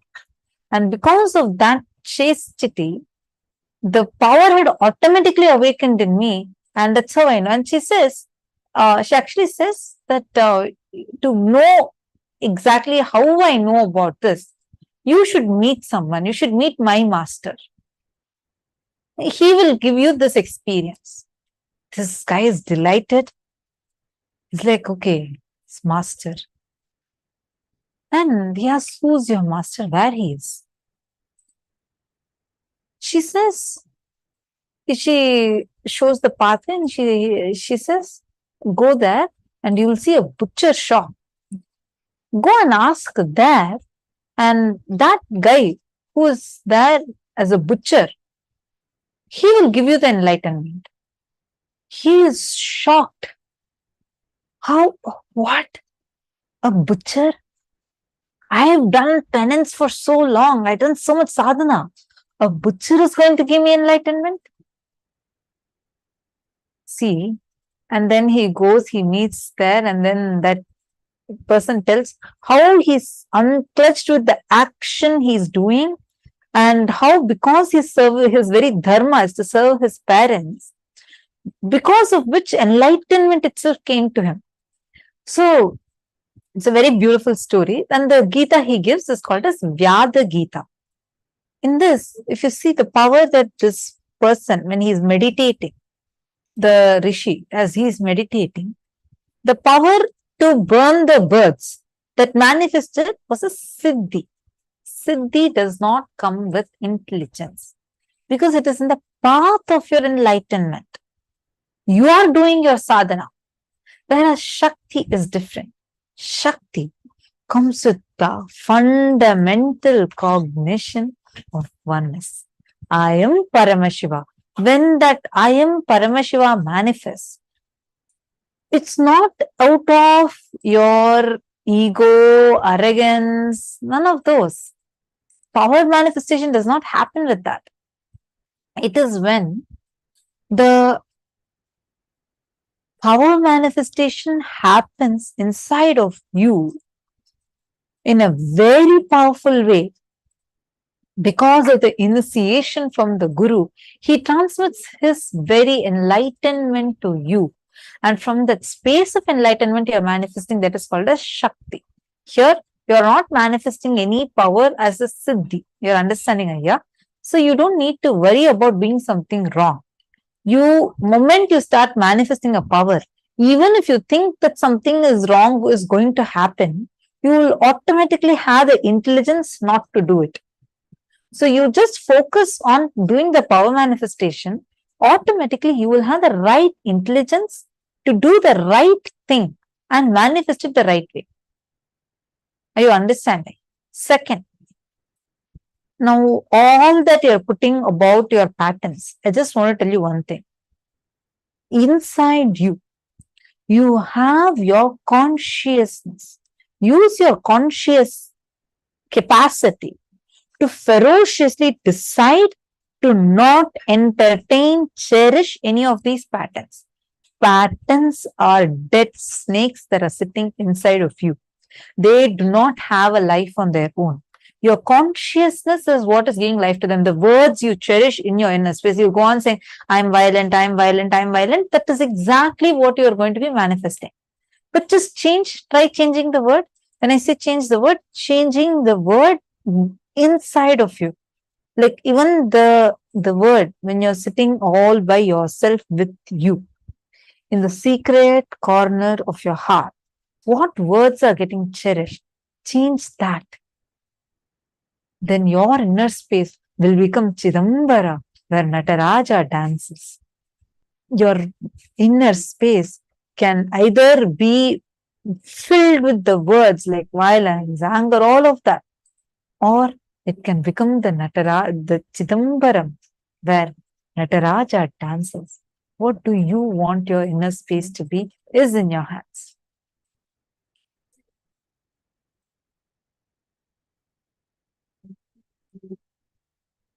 Anyone else has any other questions? Feel free to post it.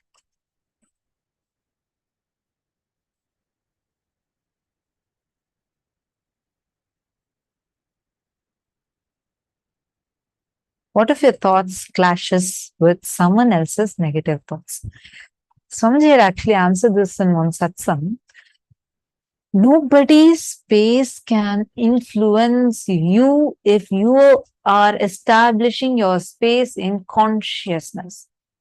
Meaning, the more and more powerful cognitions you cherish and you're conscious, hey, many times we even understand that certain incompletions are there in us only because we are conscious. How? When the moon shines with its own light, it reveals its blind spots, its dark spots, correct? How many of you have seen moon has dark spots on it? How do we see the dark spots? By moon shining itself, am I right? It's very light is showing its dark spots. Same way, the more conscious you become, the blind spots in you will be clearly visible. If you start becoming conscious of it and do the completion process with those thoughts, any other lower energy, negative thought currents will not be able to influence you. Someone else's negative thoughts cannot influence you. But if you are unconscious, definitely it will have an impact over you. Swamiji says, see, if someone is having flu near you, what do? Immediately we try to protect ourselves, right? You cover yourself, try to move away. Thoughts are more infectious even than common cold. It's very infectious. You can easily catch someone else's thought currents even without you realizing.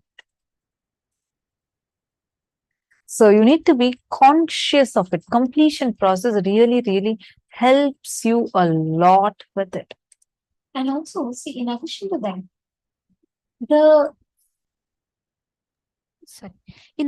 that, the words that we cherish inside ourselves not only affects us, even it affects the matter in front of you. We all really need to understand that. Many times we think life is happening independent of us. Life is happening independent of your space. How life happens to you has nothing to do with your words inside you, no. If constantly inside you, you believe you can never be rich, but you go on working for wealth, you will never manifest wealth because the belief inside you, the word you carry inside of you is what manifests as reality. Pavanaya, see, I'll give you an example for one part of the question that you asked. If the whole Ganga, there are so many projects people tried, sitting and cleaning Ganga, they could never clean Ganga. And just one lockdown, which means just that time during the COVID time, the factories, everything stopped because of the lockdown. Just when the pollution stopped, Ganga cleaned herself by her. Swamiji explained this much before the whole lockdown. Swamiji very beautifully tells, you can never clean Ganga. But if you stop polluting, she will herself clean her and become pure in less than 24 hours. Your words are like that. The moment we tell this, we all immediately feel like, oh God, it is too much. All my life I've simply thrown words here and there. How can I be like this? How can I suddenly purify? Just because right now I suddenly tell, how will things become all right? Understand? Your decision now matters how you want to use. Till now, you could have used it in any which way. But the moment you realize, in that moment, if you declare, from now, I am not going to anymore do the damage.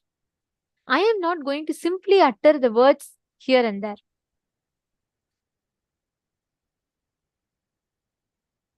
That one decision is powerful enough for you to create the reality as you want in life. The whole thing is, see,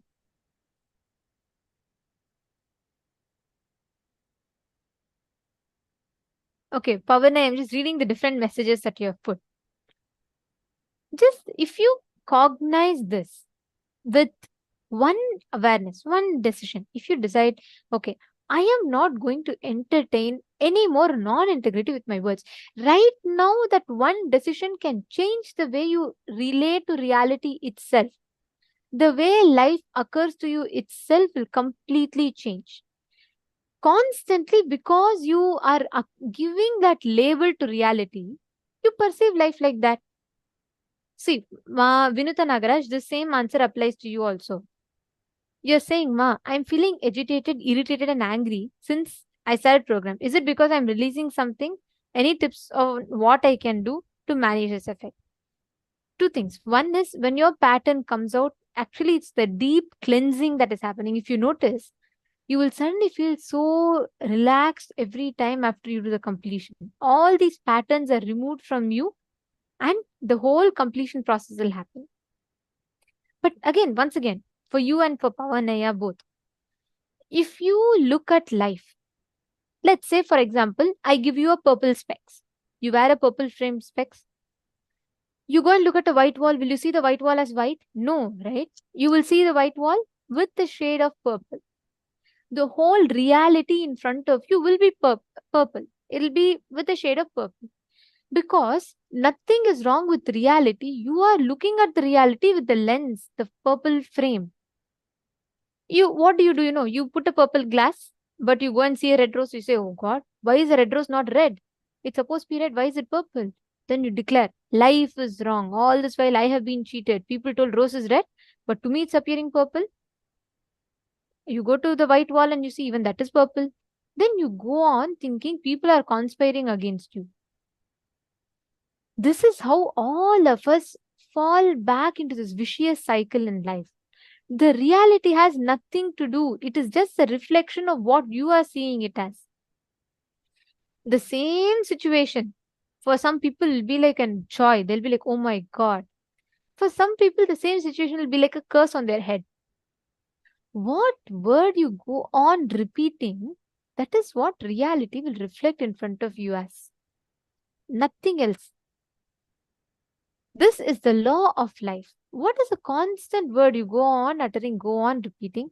That is what you will see as reality. Understanding? I just want to add, Vinuta Nagaraj, one thing I just want to tell you. The moment you asked, actually, this is the one thing I got in my third eye. Take neem juice and haritaki every day. The toxins are getting released, and you need to hydrate yourself more. Don't think it is psychological, it is physical. Attend to it as a physical issue. Don't beat yourself up thinking you're becoming some, there are so many patterns in you. No. Fortunately, with the blessings of Swamiji, I'm seeing those are getting as a physical thing. It's not psychological for you. It's more physical. So just start having neem juice every morning. Neem juice is not neem grinded with water. It's actually neem. Take some neem leaves, boil it in water, and just let it boil for some time. Once it comes to a nice boil, steep it and just drink that water. This should be drank in the empty stomach early in the morning, and have haritaki every night. So, neem and turmeric tablet is different. This is different one. Take this as neem tea. This is like neem tea, which you take it in the morning, and you will see, if you notice, lately, your acidity kind of symptom also would have gone up. Because this is what the moment I saw, this is the first thing that came. The acidity in your stomach would have also increased, and you would be feeling a constant, like an undercurrent of irritation, like you get agitated, irritated. And do not eat after sunset. Try to reduce the meals and only have neem juice in the morning, and must haritaki in the night. Do not skip these two. You will see a transformation. You have posted. Yes, true. My acidity is bad since last 3 days. That is the only issue. Don't worry. Don't worry about anything else. That's the only issue you're having. So it is a physical problem. Don't beat yourself up by any other words. Don't put yourself down. Okay? Ma, Vinuta, Nagaraj, can I request you to be on camera, Ma? Sir, I do not see you. Trying to search in the Zoom, I do not find you there. See, it is just your physical toxins that are coming up and that are making this reaction inside of you.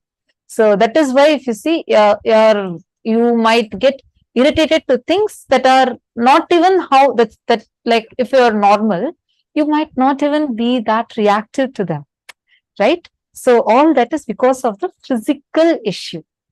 So don't worry about it. Just take this and drink a lot of water. See, you're sitting whole day here, 16 hours, right? So you need to hydrate yourself more and do this, just do this process. You will see in next 2-3 days, you'll be perfectly fine. And reduce the meal. Like if you are like, make it 1/10 of what you're having right now. The solid meals. Replace the rest with just liquids. Have how many ever juices you want. But reduce the solid portion of it and you will immediately see an effect. This just appeared in the third day. That's why I just wanted to tell you as soon as you ask the question, and do not worry about it. Okay, see some more people asking. Okay, I didn't intend to do a scan, just since it appeared, I just wanted to tell it. Ma Vimala, you just sit and do this completion processes in the sessions intensely. Okay, don't worry about seeing like, okay, whether you are, do not try, see, all of you understand, you are getting more conscious. The reason that many of you are now starting to see your incompletions, Ma Sonia, Ma Vimala, all of you understand. The incompletions inside of you are being visible to you because it is just this, take this example, moon, when it shines, it's with its own light, it reveals its dark spots. Am I right? Same way, with your own light, that consciousness that's awakened in you, you're becoming conscious of who you are. So much more than normal, those patterns are visible to you. It is just your consciousness increasing. So don't worry, sit and do the completion processes and all of you hydrate yourself more. Just a reminder, now if you all have not drank water, I request all of you to please take a few minutes and take some water. Please drink some water. That will really help you all. And you will also see your body gets detoxed. And actually, see, many times the confusion, all that happens inside of you, especially when you're doing it, it's because, see, when typically when you clean a place, what do you do? First, all the garbage you take and you put it out, then you completely cleanse, right? Same way, Swamiji is bringing out all the patterns inside of us. It all comes out and then completely it becomes clean. That is the way we manifest completion and we manifest our higher reality in life. So don't worry. You need to know you are in the most safest hands. Your surgeon is not just a normal surgeon, he's a cosmic surgeon. So you're in the most safest hands. So you relax. Don't worry about all of this. But one thing you need to do is you need to take care of your body in such a way that you are able to receive this energy and experience. Ma Sonia Rao, same for you. Okay. So Ma Vimala, Ma Sonia, and Vinutama, every one of you, just understand this. Swamiji is giving you the experience. He is continuously doing the precise surgical strike on your patterns. So that is why you are feeling all that is coming out, which is good. That means you're really going through that process. By the end of this 21 days, suddenly one day you will see that as if suddenly one whole load has been taken off of you. You will not even know what happened. That is a process of completion. So don't worry. You should be happy. You're in the right track. You're having the right experience. Okay, now we're all going to be entering into a beautiful power, the power of Bhuta Jaya. Our body, see, we all learned about space element, right? Our body is fundamentally made of 5 elements, Pancha Bhootas: earth, water, fire, space, ether, and air. All these 5 elements make up our body. Connecting to your body, connecting to your body as the base, the root of the source of that 5 elements, which is the source of your body, will make you experience so much of healing and shift in your inner space. Now, we're all going to be manifesting the power of Bhuta Jaya, which means oneness over the elements. Listen very carefully. Swamiji tells beautifully. It is not power over the elements. We all have become so insensitive to the surrounding around us. We've all become like so used to, we take the nature so much for granted, is it not?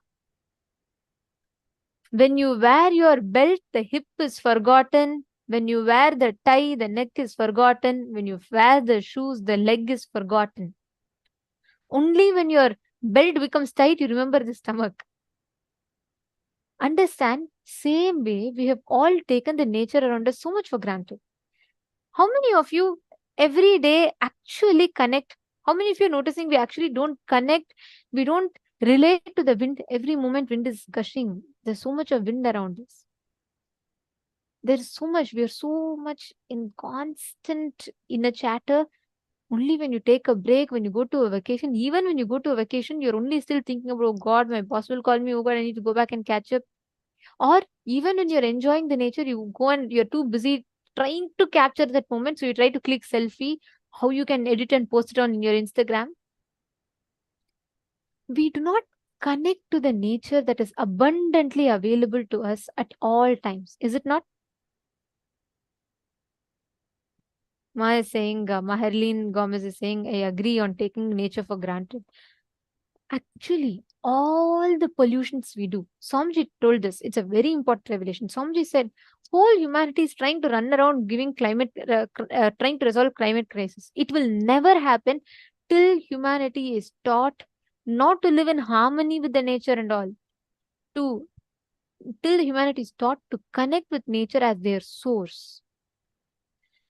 Till humanity is taught completion, oneness. Oneness is the only principle.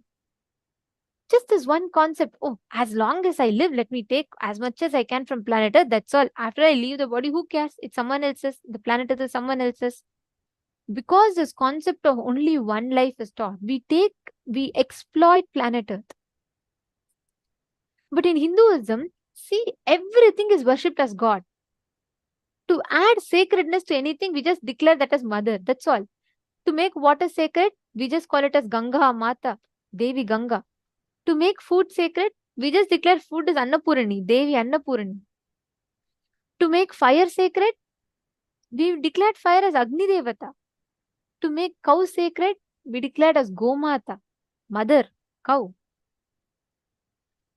To make education sacred, we declare education as Saraswati. To make power sacred, we declared power as Durga. To make wealth sacred, we declare wealth as Lakshmi. The very thought current in Hinduism is so beautifully established, you cannot take anything for granted. You will, that's why they say, if you kick a book, you are directly kicking Saraswati. That's why you're not supposed to touch the book with the leg. You're not supposed to waste the food. Why? It's Annapurani. You're not supposed to take money for granted or use it for wrong purpose. Why? It is Lakshmi.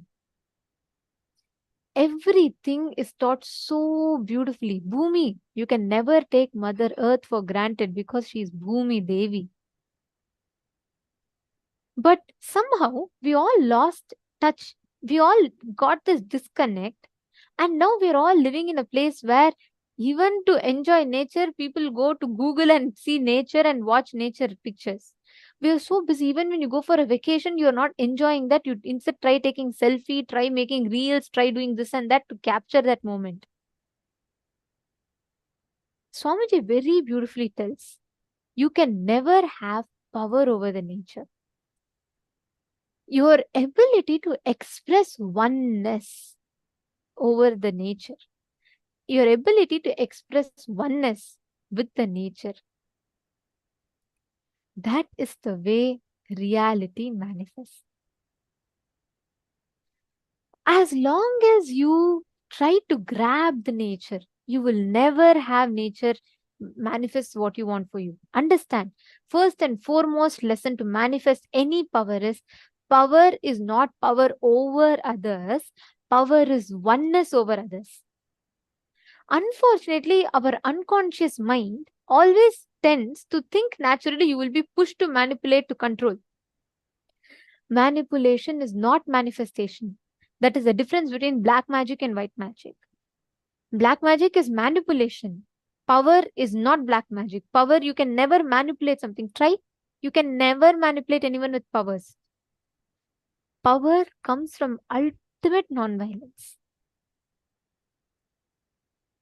Even with manipulation, you can try controlling nature. It will be very short span of time. You will read so many Puranas and all. Suddenly you will see some Asura will win over 3 worlds, some Asura will have control over the whole universe. But it will give you, manipulation will give you, but for a short span of time. After some time, nature will just simply one, you can think, oh, Vayudeva, come on, listen to me. Simply one wind, if he blows hard, that's all, you will fly away. Understand? Every time you try to play with the wind, either stopping or agitating or aggravating with the mood of oneness, you will gain more and more power with the wind. When actually realize this, when you experience tremendous friendliness, when you just connect to the wind element, you will suddenly see wind will start revealing more and more secrets about himself to you. It will start revealing. Actually, you will see Vayudeva, Swamiji tells beautifully, Vayudeva will sit with you and confess to you. He will sit and talk to you. He'll say, Hanuman was my son. See, I gave birth to him. This is what happened. This kid is so powerful that he went and tried to swallow the sun, and I have to go and meditate to get him back. He will sit and tell all his secrets to you. Swamiji tells, whenever Swamiji goes to a place, there's a very beautiful incident. Swamiji told that when Swamiji was traveling in his Parivrajaka, there was an elephant mahout. So he was, when Swamiji was talking, like Swamiji was walking the forest, at that time Swamiji realized that the same place where elephants are walking, the grass, they're heavy animals, like they're 1,000 kgs, like they're much 10 times heavier than human beings, 100 times probably heavier than human beings. But have you ever noticed where all the animals like lion, elephant, all walking the forest, they will never leave a trail? Means grass will still continue to grow on the place. But same thing where the mahout was walking, there were no grass growing. It just became like a whenever human beings walk, that ground plants won't grow. Why? Swamiji beautifully revealed how we are all fundamentally in disconnect with nature. If you see Swamiji walking, right, you will feel like as if he's floating. You will not actually see Swamiji walking. You will actually see Swamiji will just be floating. He'll be so much in oneness. Even him putting his leg on plant will not harm the plant. Of course, Swamiji will never do that. I'm just saying that is oneness over the nature. Paramashiva explains this whole science of enlightenment and manifesting the experience of powers. The first understanding is power is not a power. It is only a confirmation of your oneness with that object. For example, if you're able to stop the wind or make the rain shower, it is not your power over the wind or your power over the rain. It is your oneness over the wind. It is your oneness over the rain. This is the preliminary lesson for the manifestation. Because if you start believing, if the wind listens to you, let's say you command, you say wind stop. If the wind stops, you will become egoistic and arrogant. But when wind stops, if you instead see it as oneness, you will suddenly feel so much of love and friendliness. You'll feel like, oh my God, wind is listening to me. He's my friend. Because friend means who are exploring the deeper sides of each other continuously. who are exploring the beautiful sides of each other continuously is a friend. This is what Swamiji defines as a friend. How many of you want to build that friendliness with nature?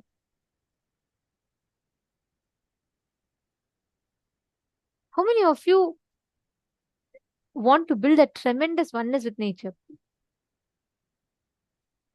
Okay, can you all post your understanding? Swamiji has given such a precise explanation of powers. Can I request each of you to type out what you understood? Come on, take a minute. I request everyone to type out.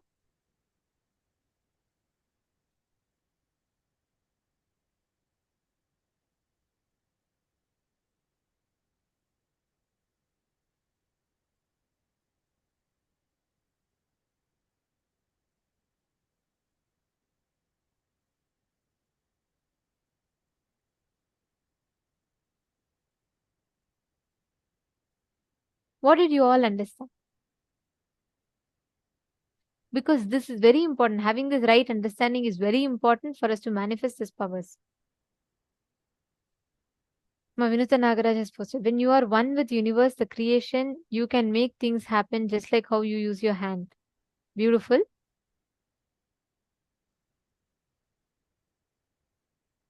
Mary Claire has posted, powers are not manipulation but unity and love. Beautiful. Come on, each of you post your understandings. Every one of you post what you understood.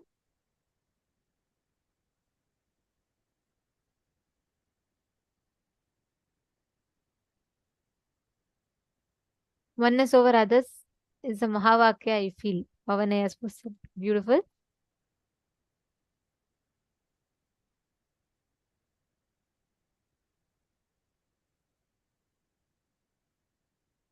NT has posted, wow, me. Okay, you want to manifest. Surely you will do it. See, if you just connect with the nature, simply you will manifest the reality. It will very easily happen. The whole experience will so beautifully start flowing through you. Just declare that space of oneness. Now, I request each of you to take a few minutes. You are just going to sit and connect. Okay? You're just going to sit and connect with the wind. Don't try to say, oh, come on, wind, I connected with you, now move. Nothing. He will not move. He will not even move from that place. In fact, even if he's blowing, he will stop blowing. Understand? Don't try to dictate. Just try to connect with it.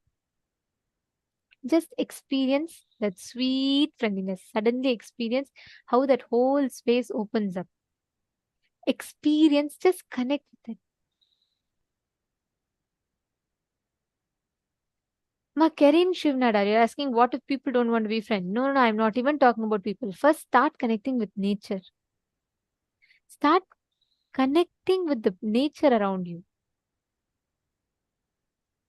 Just fill yourself with love. Just sit now. Connect to the wind. Today, this is the power we're all manifesting. Power over the 5 elements. Oneness with the 5 elements of nature.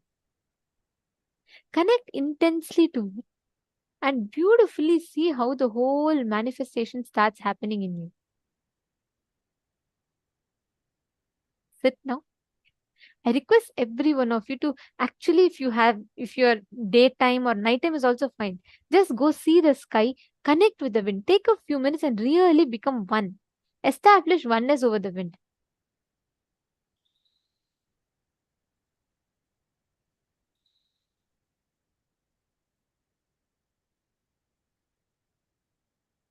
Can I request each of you to go stand in front of the sky? If you have the window, something like that, just go stand there, really see the sky, connect with it. Just feel tremendous friendliness. Suddenly you will see the wind will just become like your friend. You will experience that beautiful, sweet connection. Please go ahead. I request every one of you to do this sincerely. Nithyananda Paramashivoham